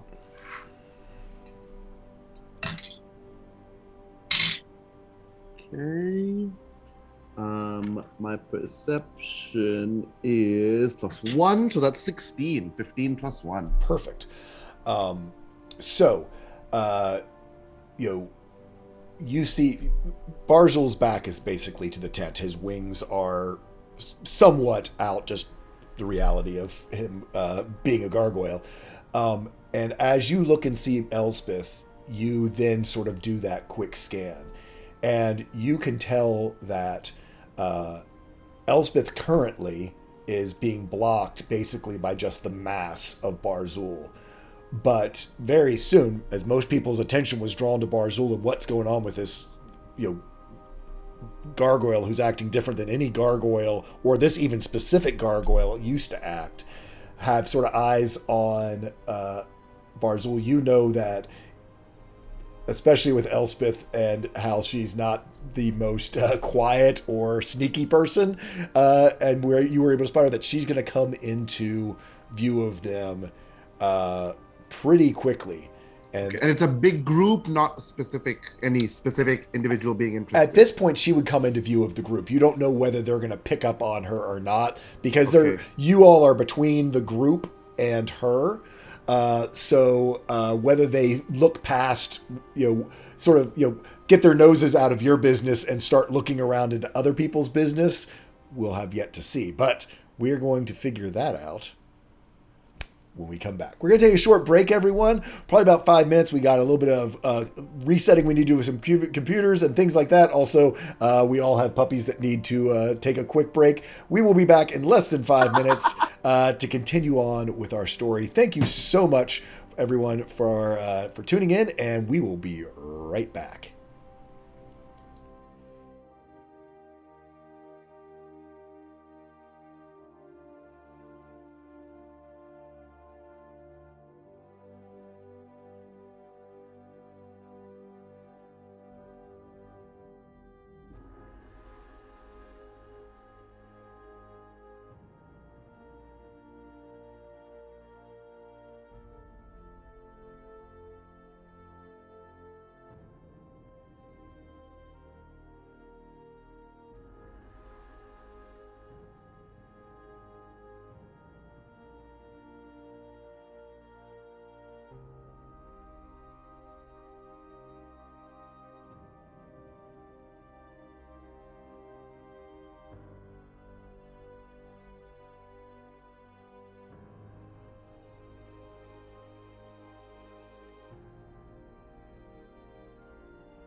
Hey, folks, and we are back. So, we left off. The party is still in just a few moments, probably about 10 minutes have passed since combat ended, as they are in this refuge at the base of the Falcon's Crest Plateau, where they eventually hope to get to. It is sort of surrounded by high rock walls.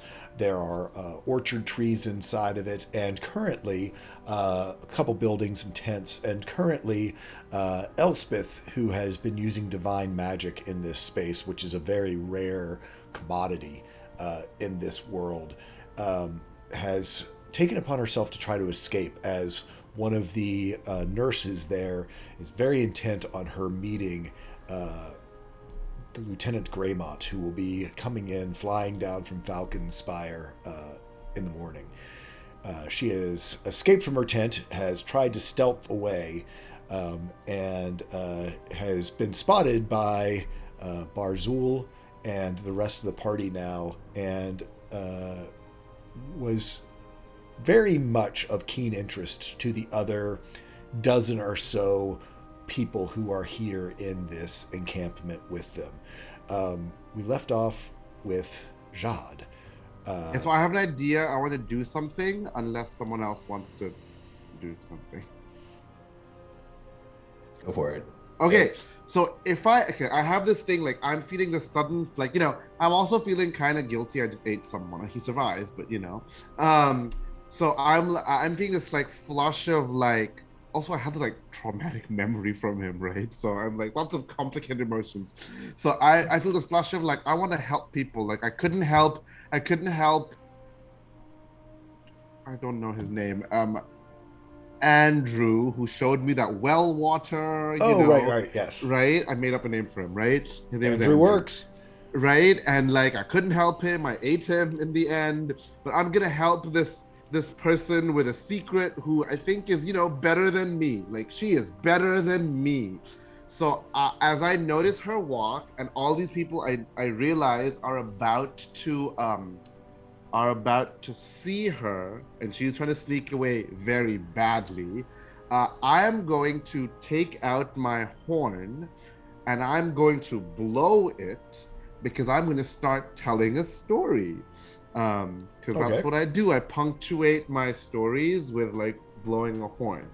Except that all my stories are actually memories that float to the surface. I'm just like, I want to tell this memory. They tend to be weird, bizarre things that happen. So to try to attract everyone's attention. Okay. So you can roll me a performance check. Yeah. Okay. Doing so that I bard should be thing. pretty good. Yeah, Can I I should be pretty help? good. I have a plus absolutely. 6. You can use the help action, or actually, I also know as a mastermind, you got all kinds of weird stuff to help. Yeah, right. I don't know if that's all Let's see combat here. or whether it's also otherwise. But as a fellow bard, and it's interesting, Rakesh. That is a horn that you are familiar with. You have seen it before. Absolutely. Did I? Okay, Jay, question. Yes. Was the horn near my body? I know my body was naked. Yeah, but it was in that pack where the things that you went through. You found the horn and several other trinkets and things like that that were Dalvin's. Perfect. Okay. So it is definitely I didn't, it is I just Dalvin's checked- horn. Great. I was checking that I didn't take it from the altar. I took it from the pack. Okay. Correct. Cool. Okay. Yeah, so no, I'm the plus cards 6. the cards are the piece that didn't come from the pack. Yes. Okay. Good. Okay. So 15 plus 6, 21. Okay, Rakesh, I see you.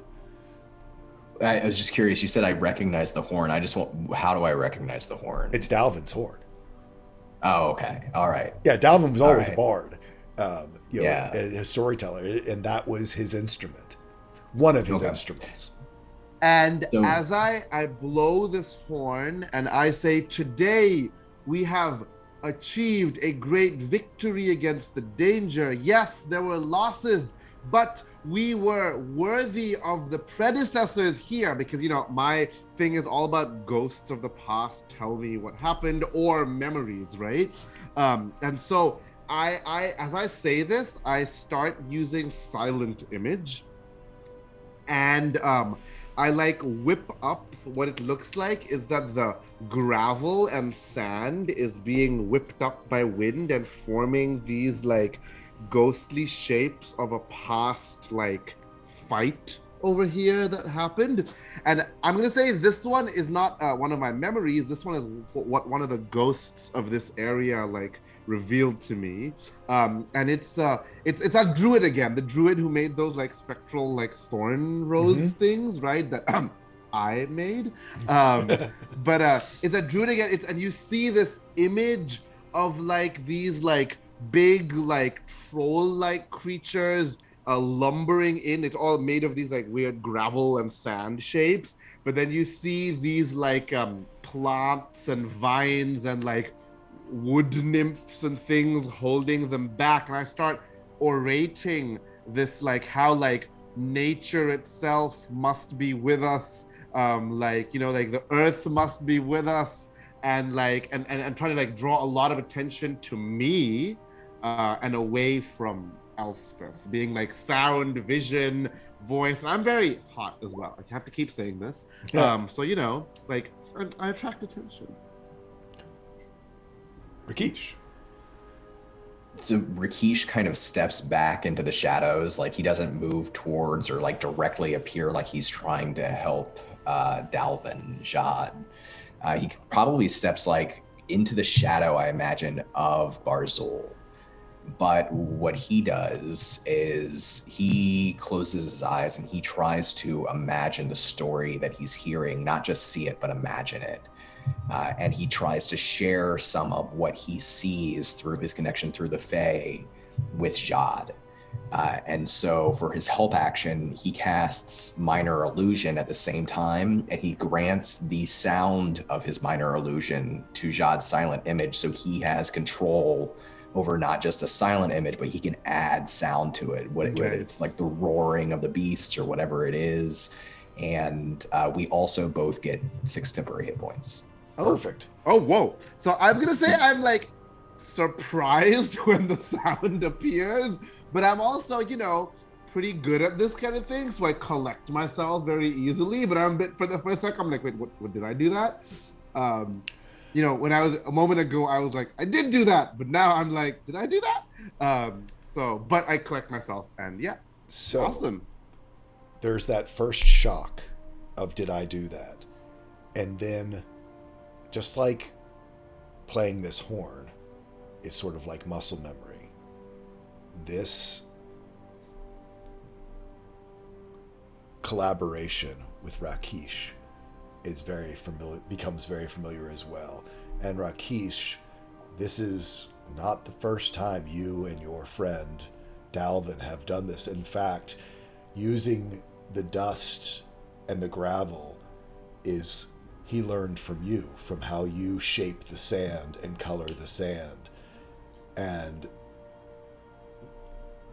even though it's been so strange in these last 20 minutes of seeing Dalvin again, there is this moment of connection between the two of you of how you used to share stories together with the children and with others around the grove.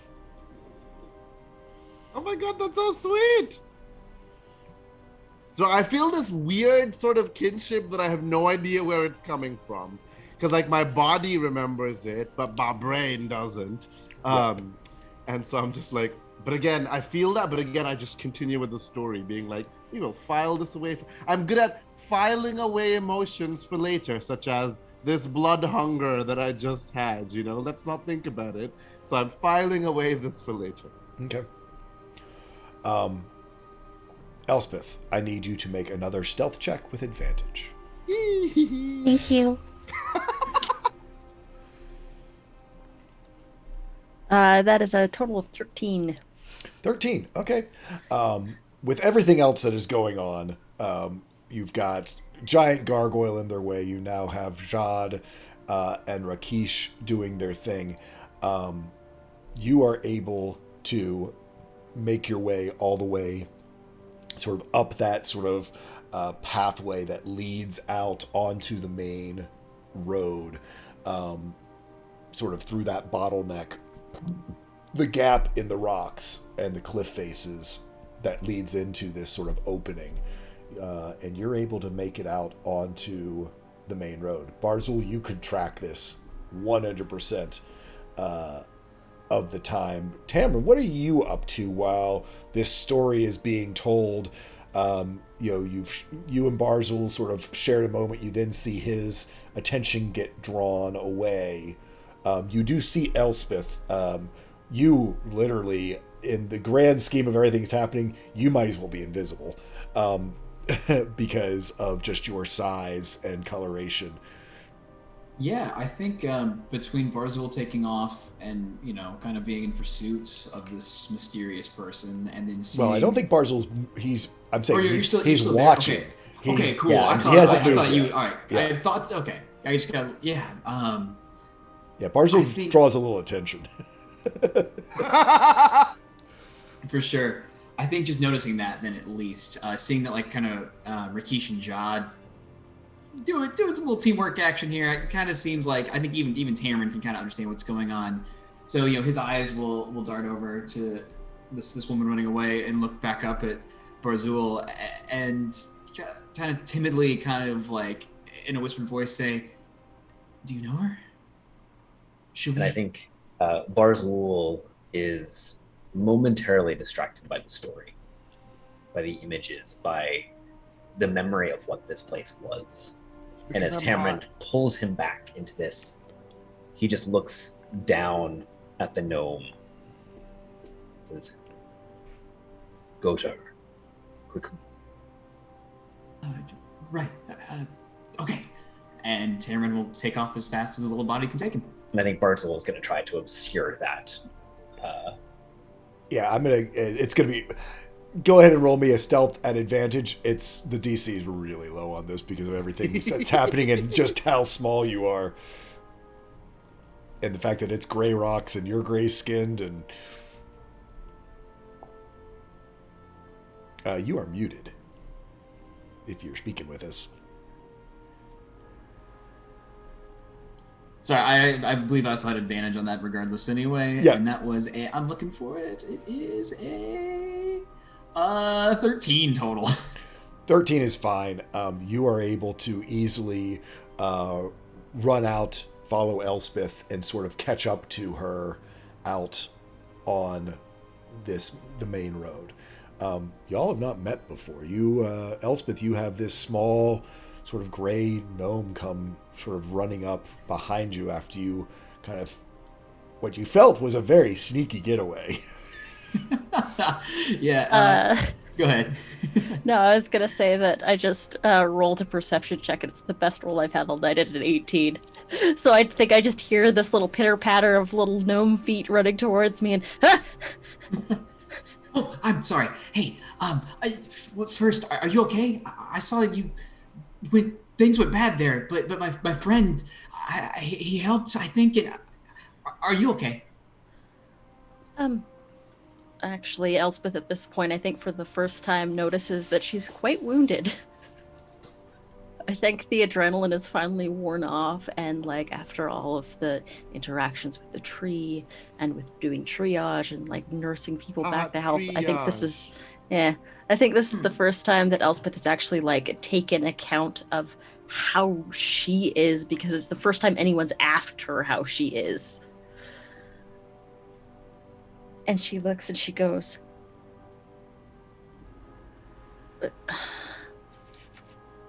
picks at a little blood that has come from her ears from the psychic damage earlier.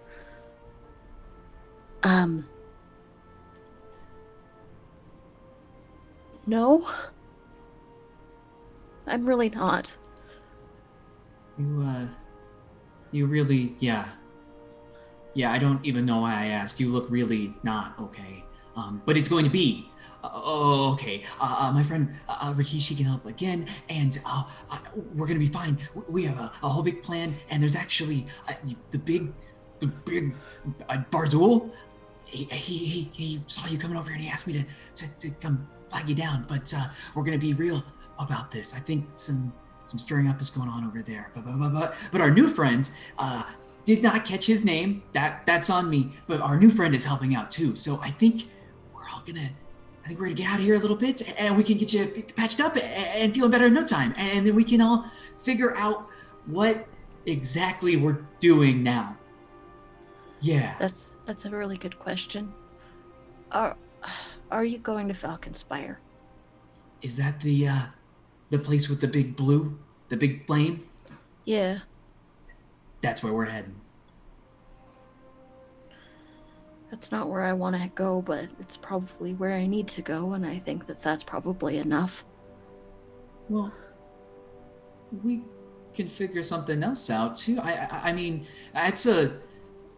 Looks back up. That's a long way. So maybe between here and there, we can like kind of talk it out, and if we can help, I think we got you covered. I think if we can get away from this place in general, before the soldiers arrive tomorrow morning, that would be great. Yeah. Because if they find me, it's not going to be good for me, I don't think. Do you have something kind of going on too? I mean, you kind of saw the whole thing. That's not really normal for me. Just sort of happened. A lot of things are just sort of happening these days. Well, I'm sorry. It sounds like you've had a pretty unlucky time with this. But you are, in fact, in luck today, because the rest of us are also extremely not normal, and we're just gonna try to figure stuff out. I think this is gonna be good. This is gonna be really good. Elspeth laughs for I think the first time in days. Genuinely. I'm like fully. I don't know that anything's ever going to be okay, but I'm glad that you think that things are going to be okay. Positive outlook is important. So I can how should we do this? I can go kind of get everybody and we can meet somewhere else, or what do you think? Here's the thing, it's like as long as I don't get noticed by the people around camp, I think I'll be okay. It's just getting noticed by the people in camp because I did a whole bunch of magic that nobody's seen, and it's a whole thing. To be honest, I could just really do with a nap. That would be great. But I don't know that I'm going to get one in the near future. What's your name? I'm Tamron. Right, names. Gotta be better at names. Sorry, I'm not really good at meeting people. I've kind of known the same 14 people for my entire life, so this has been a whole experience. What's your name? Elspeth Carter. Elspeth Carter. You do last names. Okay, cool. Yes. Some people do and don't. Awesome. Great. Family names, yeah. Got it. Okay. Catch your breath. I'm gonna go make sure everything's good back there. We'll get everyone together. We'll get you feeling better. We'll try to get you a nap. I'm gonna go ahead and say no promises there, but... I mean, feeling better's not really a problem. And then she'll touch at her, put her hands to her chest, and then cast Cure Wounds again. And there's that same ripple and that same smell of petrichor.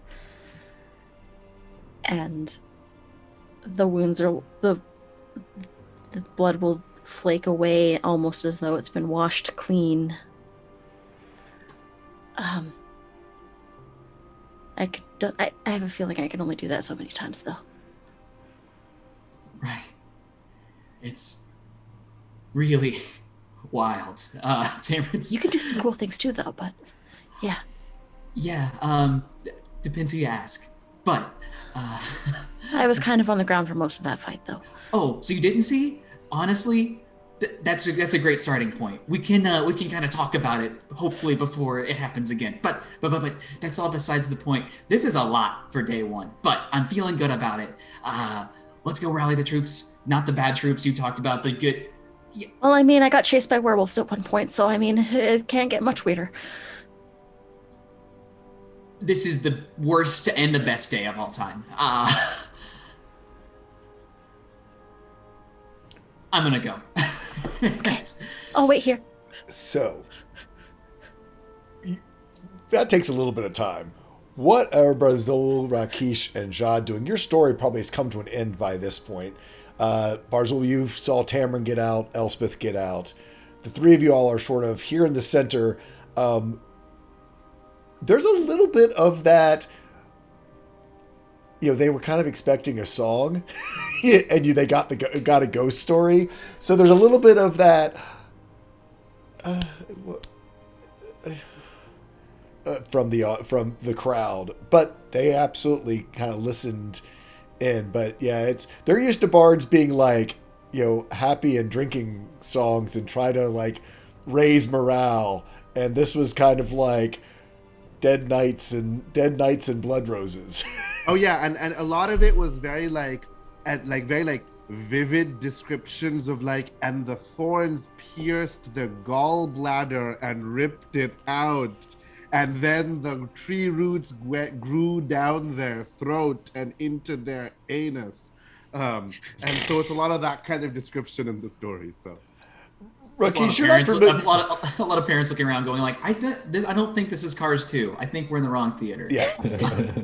So, Rakesh, while you're familiar with the storytelling method, it's certainly a much darker story than Dalvin has ever told.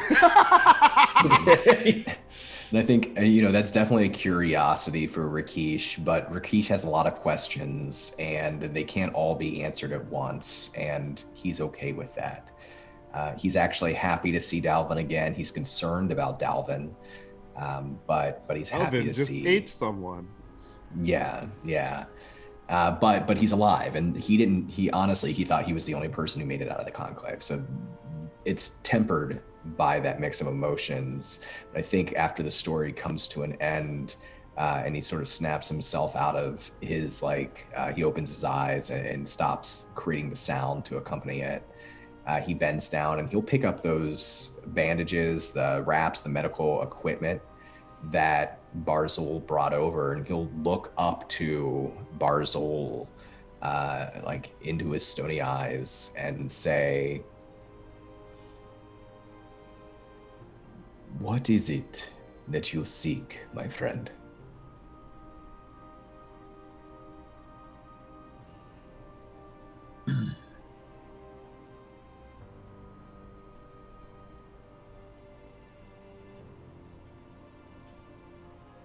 Barzul, how tall is Rakesh? 5'11", 6 foot. I said one or the other, right around there. Probably the tallest person Barzul has interacted with this entire time. Still sort of looking down, but he sort of he doesn't hunch, but his shape is always slightly crouched. And I think he just shakes his head. I thought I knew.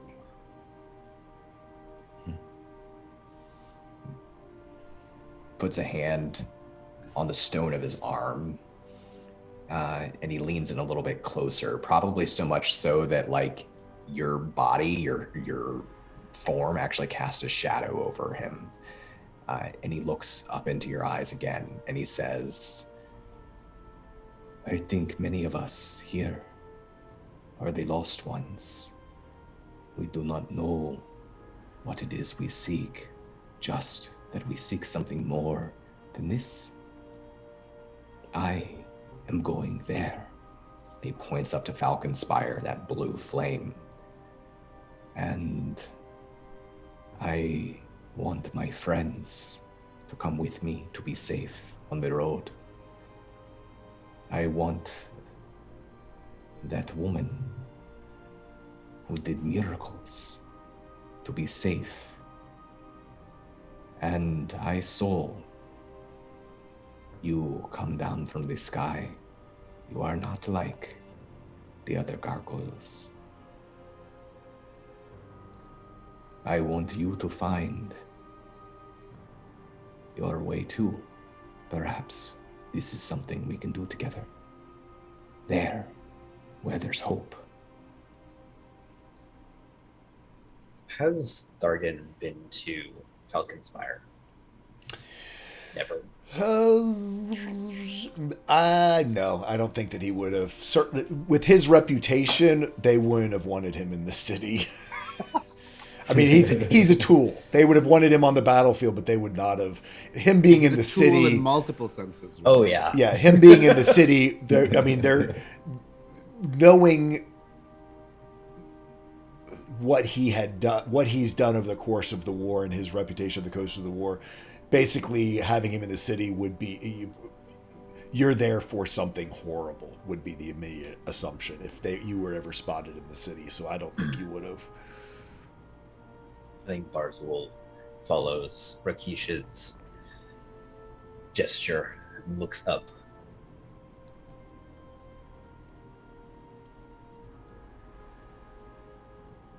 Gives a slow nod.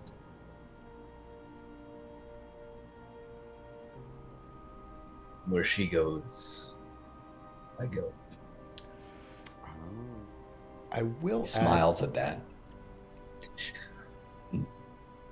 Sorry. No, I'm going to add in for Thargan.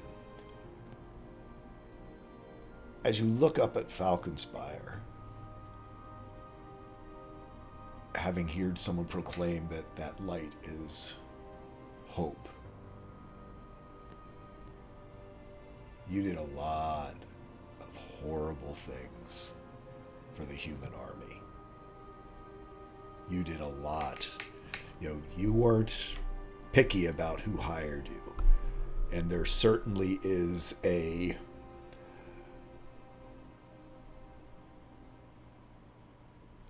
you understand you were hired by both sides to do horrible things. And so I think there is a little bit of, a 450 years of war and experience and that hopeful tone from Rakish. I think I'll let you take it however you would like, but you certainly would have the knowledge if you wanted to temper it in any way. I wanted to what? Temper your reaction to that Falconspire is hope. I think sort of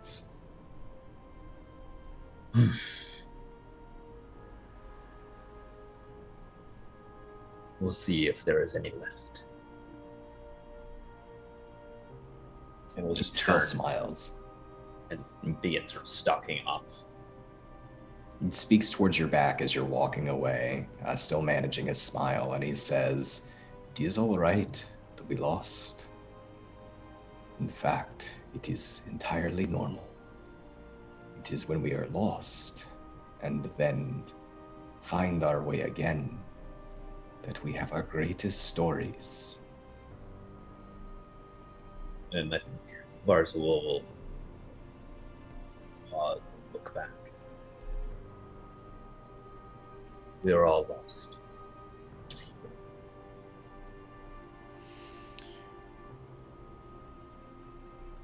The crowd is sort of starting to disperse a little bit.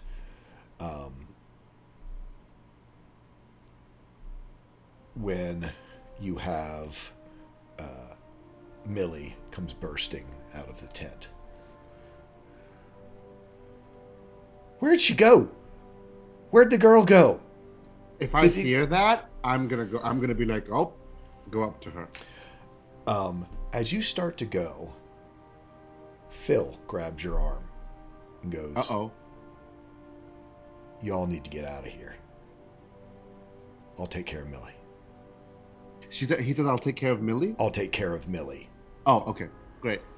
Having been there, sort of overhearing this whole conversations between you all, he looks at Rakish and goes, "I'd love to go with you. But there's some things that are more important. And you all need to take care of that girl.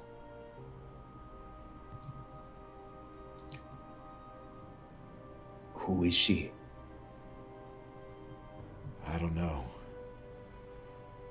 But there's something in her that he looks at you, soldier to soldier. There's something in her that neither side should take hold of and use and burn up. You go keep her safe. Nods, and he taps his chest where his heart lay and reaches out and just barely touches the side of Phil's staff, and he says, "This and this. We use this now in the service to protect others. We are not weapons." Yes. He sort of looks at you and nods. No one should be a weapon, and just a weapon. Is his neck wound still like bleeding? It is. I mean, there is still. So- I mean, it's soaked through a little bit, and Yeah. you. So I'm like upset. He grabbed me, and I know I did that. And I know he's gonna go up to Millie, and that's really nice of him. So I'm gonna look at him, and I'm gonna stare into his eyes, and I'm gonna grab his chin and like look at him, and I'm gonna say, he probably doesn't remember that I ate him because like I sucked the memory or whatever out. But I'm gonna say, I'm sorry, and so my bard has a sexy, super amped up version of the guidance cantrip. So I'm going to, and the way I do guidance on him is I rip off the bandage on his neck and I lick the wound, sealing it up. Because that's how the vampire like works, to seal up the wound. And I lick the wound and I like lick his ear as I whisper like something to him. As like I'm sorry, like I whisper I'm sorry to him in his ear. And that transfers the guidance. So for a little while, he'll feel like confident and like a bit able to do stuff with competence. Okay. You do that, and almost instinctually, and as you whisper in his ear, almost unbidden, you say, "Arya forgives you."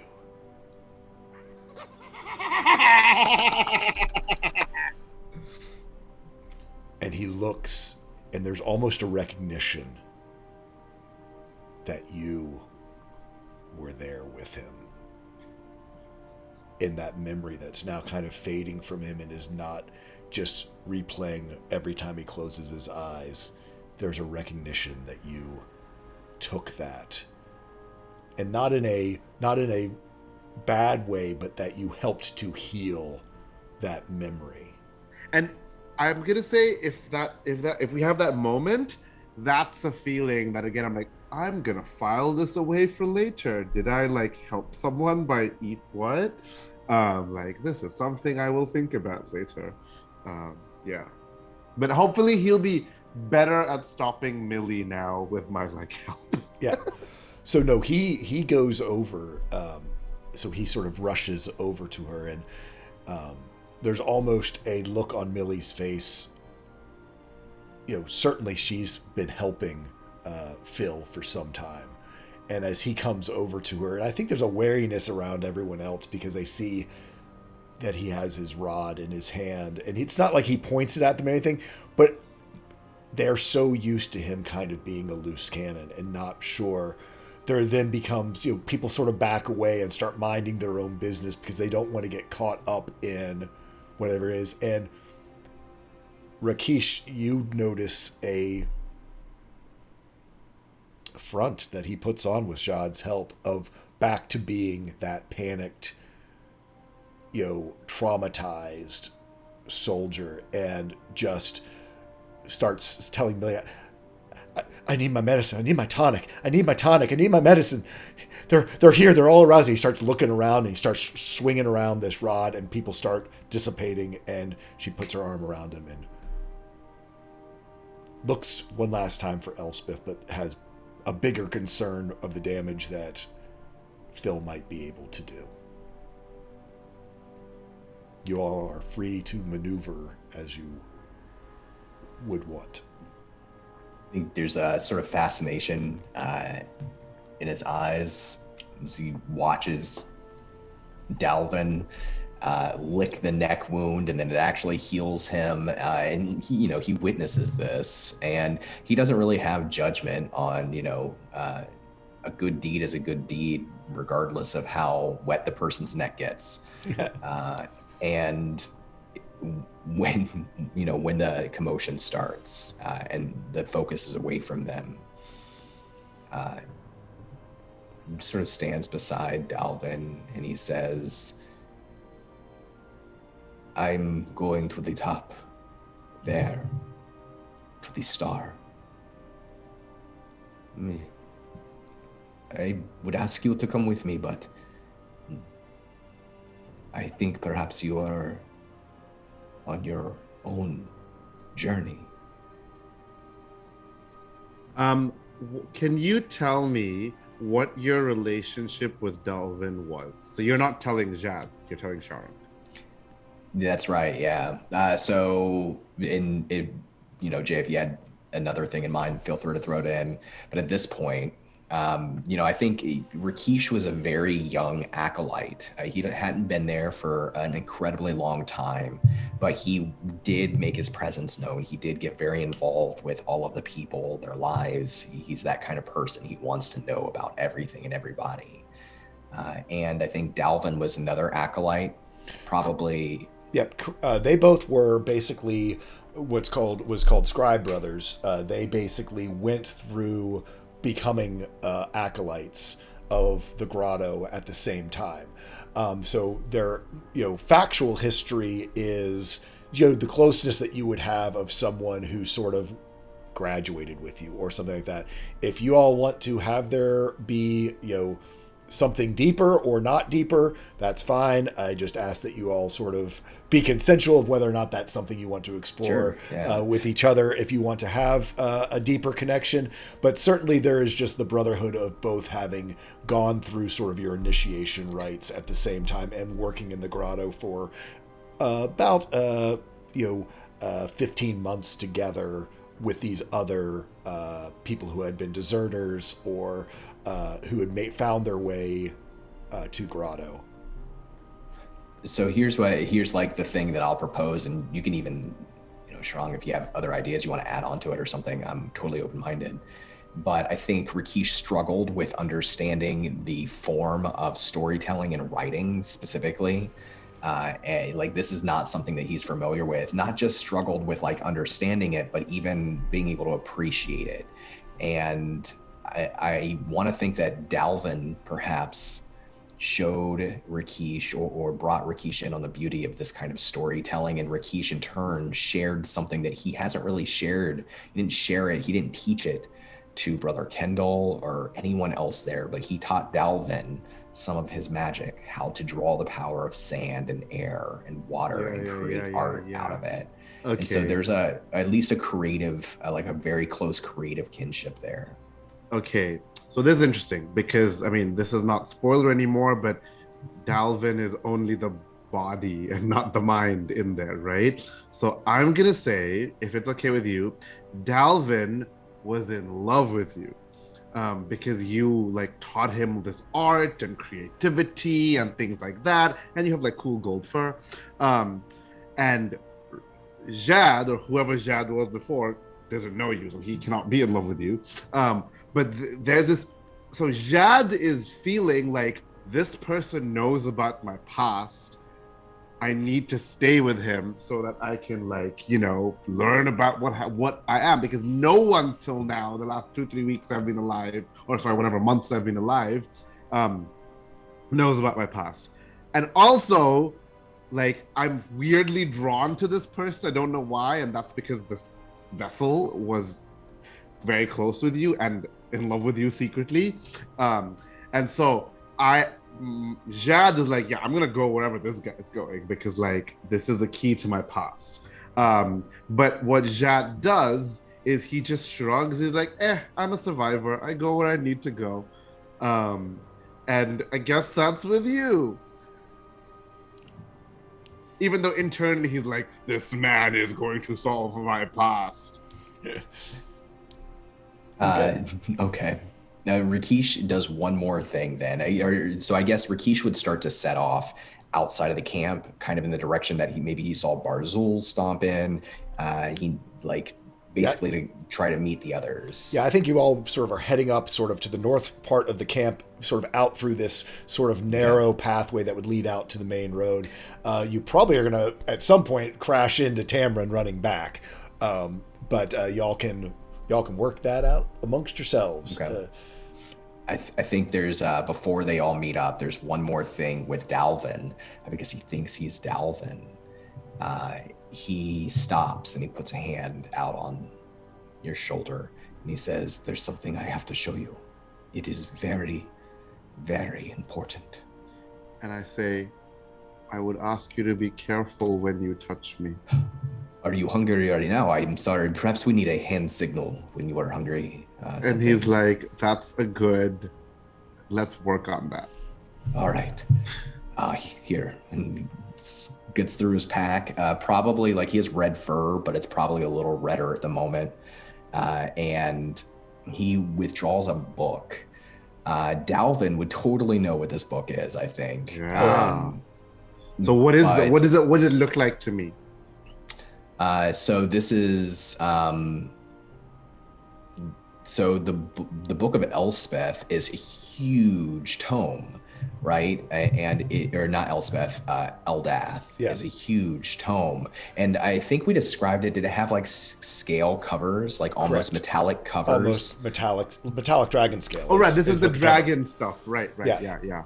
But there's a book on the inside, and it's, what's inside of it is basically the story of the war as told by Brother Kendall. And it's an extremely valuable artifact. Would Jad's past life recognize this draconic magicalness of this? Oh, absolutely. I mean, as part of being an acolyte, you probably spent many a night, because being, scribes and probably covering for Rakeesh because he didn't write as well.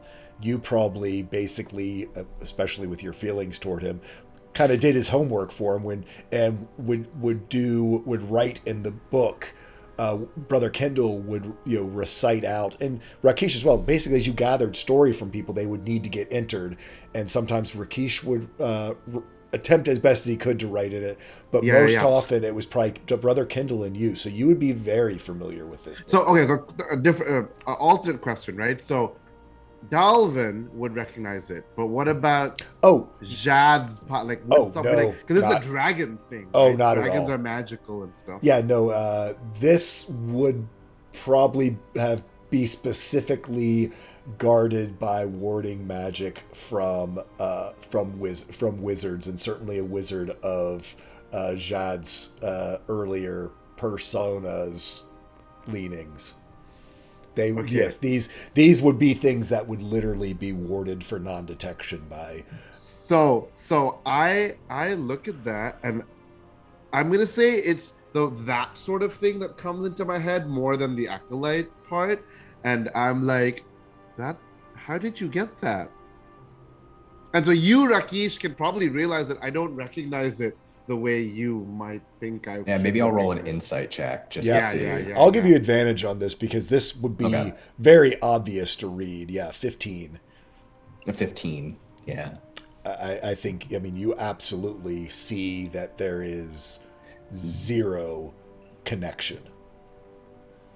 There's and he remembers too that Dalvin doesn't even remember him. So he taps the top of the book and he says, I know that you are still trying to remember everything that happened.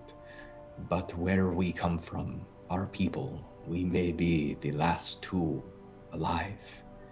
And this is our story and the story of all of the nations that have been affected by this war.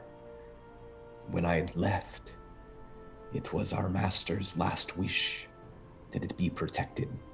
And if we are setting out tonight on a journey, then I must scout ahead. I must gather us food. There is no one else, if something happens to me, to protect the book. I just wish for you to hold it until I return. I just nod because I'm like, okay. Because and I'm really interested when this shoe will drop to either or both of us, because neither of us know this, that Dalvin is dead, right? The mind inside this body is not Dalvin, right? And I'm very curious but I don't know this. I think you're gonna unlock my past, while my past is not the past you're gonna unlock. So I'm just like, oh, okay. Also, I want to make it known that Jad is gonna have more difficulty not feeding on Rakesh because of the connection they have, but he's gonna have less difficulty restraining himself from Tamron because they're like, oh, he's similar to me, right? I can't feed off him. But yeah, just saying. Raki just smells very beguiling, and Jad has no idea why. He's just like, he just smells tastier to me. That's why he's more like, please don't touch me. Okay. So, Tamron, I think you're running back as Barzul is sort of in the lead on this. There's not a whole lot of note that Barzul is leaving, mainly because he has done patrols before. And so having the gargoyle walk off doesn't really bother anyone. The rest of you all sort of following out. Barzul, we haven't heard from you in a little bit. You are sort of stomping out towards the main road. Yeah, I was sort of stalking off first, and going to sort of walk by the body again and look down at Thargrim and see some of these scattered apples that he had sort of kicked around before, some crushed. Sort of bends down and picks one up and will sort of place it on Thargrim's chest. Pick up the shield and look back at the camp for that moment of, he has seen this camp, its refuge, slowly dwindle and shrink against all the terrors that he has been a part of.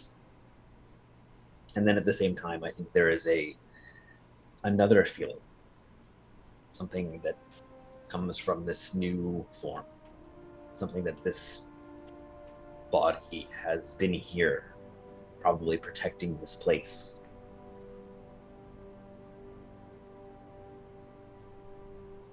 And you'll see the others sort of approaching. And some of that protectiveness almost sort of rubs off onto them. He'll nod.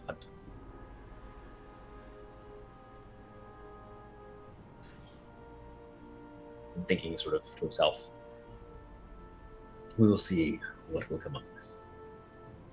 Turn and begin and basically see Tamron just rushing towards him.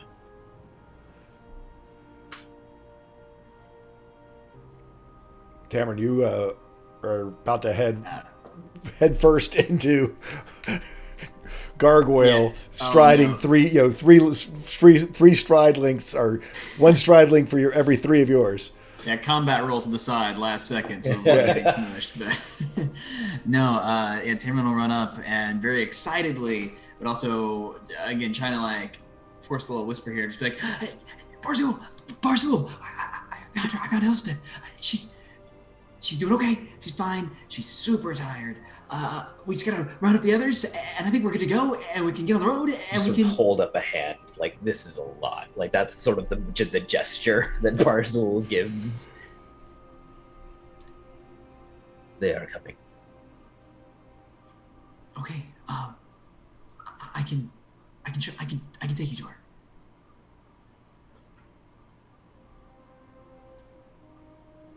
And I think Barzul will sort of slightly conflicted by the sort of past intentions and the new ones. Let's go. Do you just asking here? Is there that much of a hesitation? Like, do you like sit and reflect for like, is it clear, or is this, sorry for the pun, kind of like a stone-faced pause? I think it is a pretty stone-faced. Like, Thargan was pretty stone-faced to any, like, for a dwarf was pretty like Yeah. flat as a person. And I think some of that still, like, you do see a bit of a pause, but it's not emotive so much. You've seen far more emotion on this face earlier. Gotcha. But All right. So Tamer just kind of, okay, and then take off. Just knowing how big your gate is, like just take off in a full sprint to get you there as quickly as possible. I'm sure even a casual walk is capable of outpacing him, but he's doing his damnedest, just going, really trying to impress this big stone man he met. Percival will follow. Every once in a while, just to sort of look over the shoulder to the refuge. Yeah, people sort of are milling around.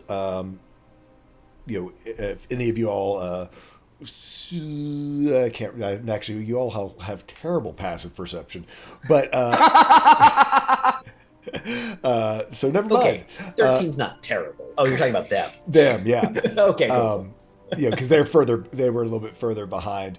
But there is sort of a general sort of motioning as though, that whole, that Millie was looking for the girl. Oh, the gargoyle's off to go get the girl. We saw him go inside the tent. Obviously, the gargoyle's on it.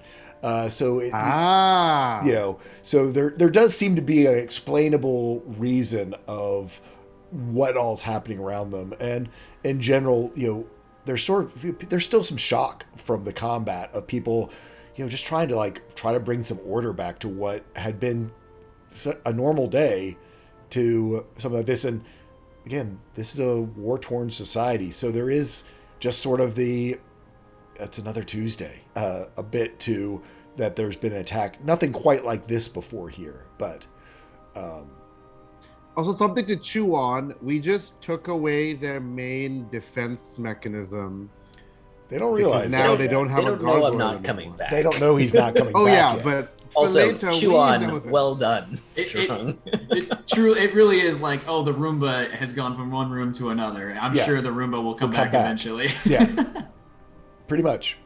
Meanwhile, the Roomba gets stuck under a shelf. Yes.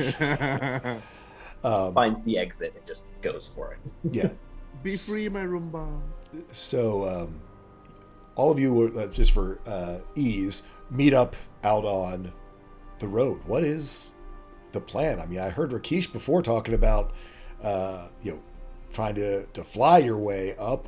There's the road that goes there. The road is traveled. All of you will know that the road is, people are on it, will be traveling on it. There is the sort of battlefields that are off to one side that you can sort of, if you wanted to stay off the road, but you would be traversing across sort of some of these battlefields. The cliff face sort of recedes away as this road sort of doglegs way out away from the plateau and then would swing back. It's a giant sort of like, basically like a giant ramp that leads up this road to the 6,000 foot elevation of the top of the plateau. It's how wagons, things like that move up to supply Falcon Spire when not transported by magic. So I have a question. Like, Barzul is not so big that Barzul can like carry all four of us and fly, right? No, he would be able to carry Okay. one person, and Yeah. I mean, certainly. I'm just meeting you, Carl. The last time you flew, you ended up crashing into the ground pretty rapidly. Yeah, I think Barzul is. I think actually, like, as we congregate, Barzul doesn't get close. He keeps 10, 15 feet just back and is not sort of involved in the planning at the moment. Like, he is there, but he's maintaining a good bit of distance for now. I'm gonna say Jad is not going to be involved in decision making unless he feels that that's a bad idea. His aim is to stick close to Rakeesh and learn about himself. Okay. So they're all on the side of this road away from the camp, and there's the mountain. Yeah, you rising can either up be overhead talking and the walking, or battlefields. y'all can sort of pause outside, sort of this entrance. Yes. So Rakeesh has an idea, but first he wants to introduce himself to Elspeth because he has not met Elspeth yet. But he also, he's aware that she tried to run away and that a lot of people were paying a lot of attention to her. So I think, he only makes brief eye contact as he approaches. He pulls his hood up over his head. You can see that he's, a fairly strange looking creature with red fur, hobgoblin. You probably saw him in the battle. But he saw you because he saw you go down, and he saw you do that divine magic. And so you can see his eyes kind of shifting, his golden eyes shifting away from you and towards you as he approaches. And he'll introduce himself simply and say, I am Rakeesh.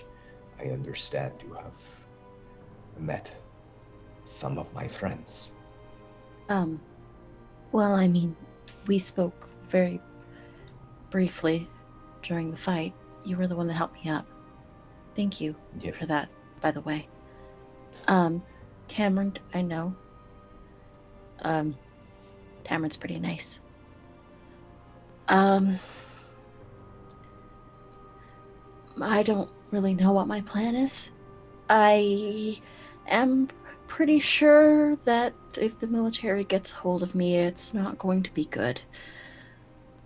But I also know things now that are very dangerous.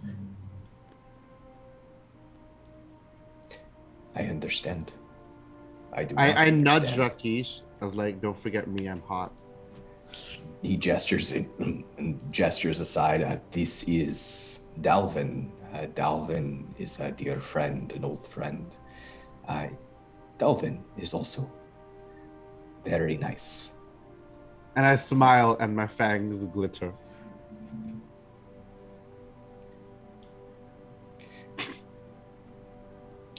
I ignore that. Ran away from werewolves. Nothing should scare me now. Who's Barzul? Cameron mentioned Barzul. Points towards Barzul's hanging in the back, in the shadows, right? Yeah. The inconspicuous 8-foot tall, massive Block of stone. Has Elspeth ever encountered a gargoyle before? No, you would not. She's spent her life on the road. There's no reason for her to have. Yeah, I mean, if anything, you might have seen one. It'd be like seeing a jet plane fly overhead. Yeah.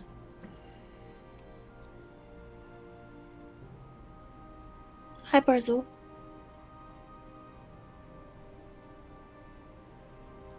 I think as Elspeth addresses Barzul, he's been sort of just watching his eyes return towards her and sort of lock for a moment. And question, Thargan have her name? Yes, Thargan did have her name, mainly because he knew Elodie Carter, and I would say when you were sent, you had heard there that someone else had emerged, like Elodie, and I think certainly in just interviewing and sort of doing your reconnaissance thing would have Due heard diligence. about the youngest daughter who ran away. I think Barzul says, "Hello." And again, this is the second time you've like made eye contact, and then he immediately breaks it. Does Elspeth still look hurt? She cast Cure Wounds on herself, I believe. Yeah. Okay. Yeah. Are you still down, or I'll- do you? I didn't actually technically roll for it, but I can. I was at 13 HP. I'm assuming the cure wounds would have got me on That'd be average to about like 5 Sure. or 6. Because it's also like late in the day, and we just also had an exhausting time. So if after we've been walking a bit, I also it's tiring to me to walk in sunlight a lot. I'm just gonna make that up. It's not actually a class feature. I'm just gonna make that up. A racial feature. So I'm gonna propose that we camp, because I'm like, Elspeth looks like she needs a rest, and I'm like, I don't know if Barzul rests, but Elspeth looks like she needs a rest, and I don't say it's because the sun is wearing down on my body. Barzul, was there anything else that you were with your interaction with Elspeth on that first introduction? I think he'll, when he's called, he'll like take a step forward and then realize that it's Elspeth calling his name, and like will sort of stop and give a hello, sort of look away, and then sort of like try to sort of not make full eye contact, but sort of look back in her direction.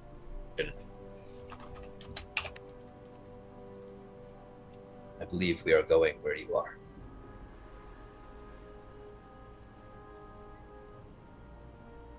Those crystals are in the earth now. And they're sapping away anything that was left in the trees. And then she'll look at her hands that might just have like a little touch of frostburn on them from... I tried to connect, but it tried to pull me in too.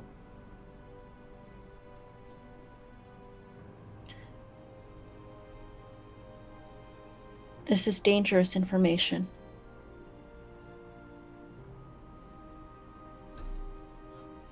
I don't want to go to Falconspire because that's where the military is, and that's where I'll probably get conscripted if it comes down to that. But it's probably where I need to go because it's the right thing to do. I think when she mentions conscripted, his gaze will drift slightly to Rakeesh and back to her. Sort of recognized a soldier's stance. Rakeesh has never swayed in his belief that that is where he's going. That's really like, since he stepped out of that cave, it's the only thing he's had. It's been his North Star. But as they're walking along, he'll slow down a little bit and he'll look to Elspeth. And he'll say, "Why is it you think that you need to go there?"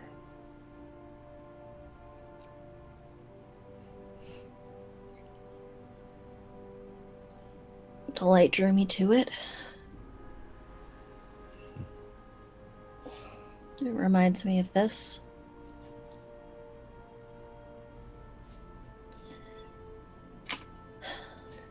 There has to be a reason for all of this. There has to be something behind it. And I want to find out what that is.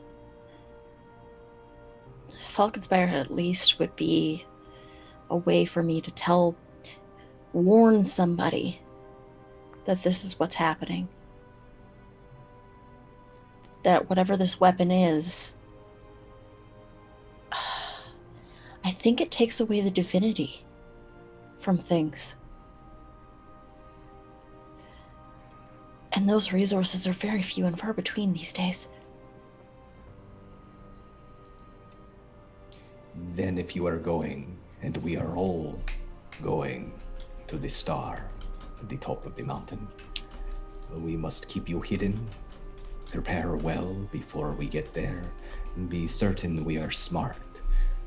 You can be brave and not throw your life away. This road, it will be watched by soldiers.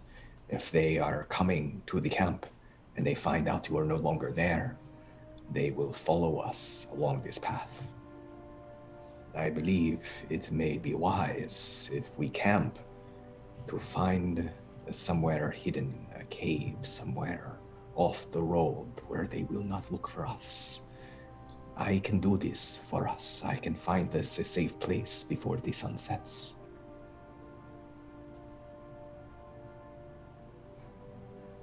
That would be very helpful. But of course.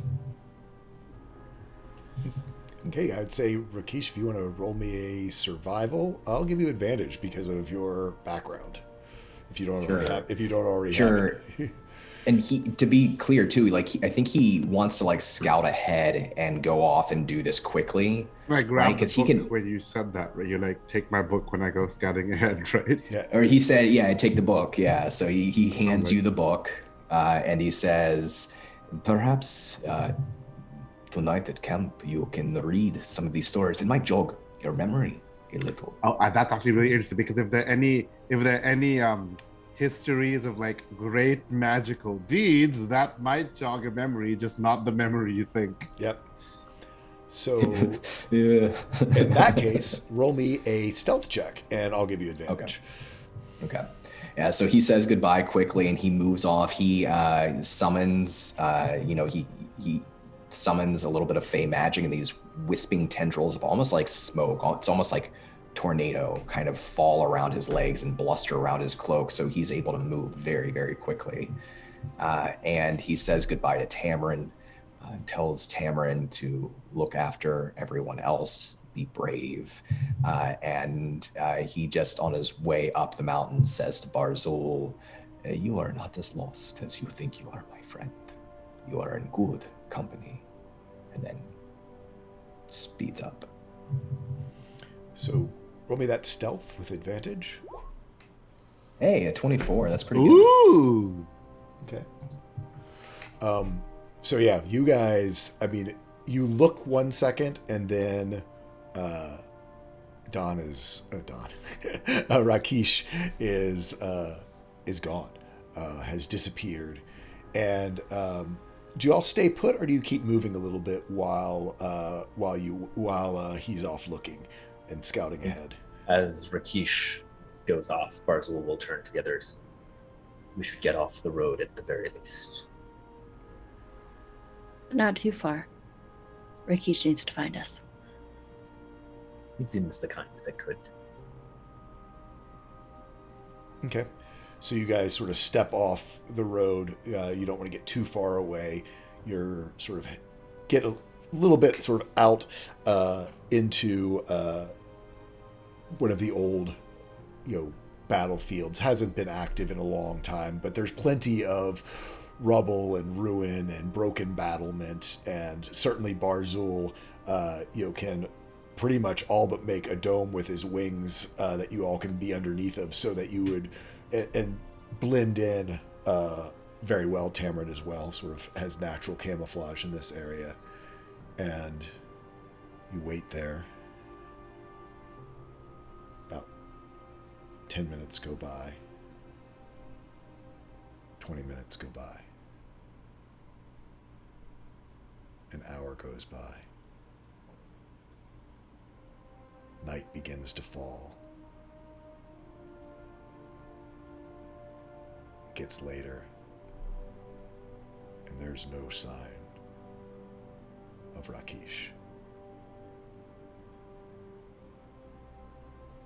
as the moon rises. Still nothing. Rakeesh has not returned.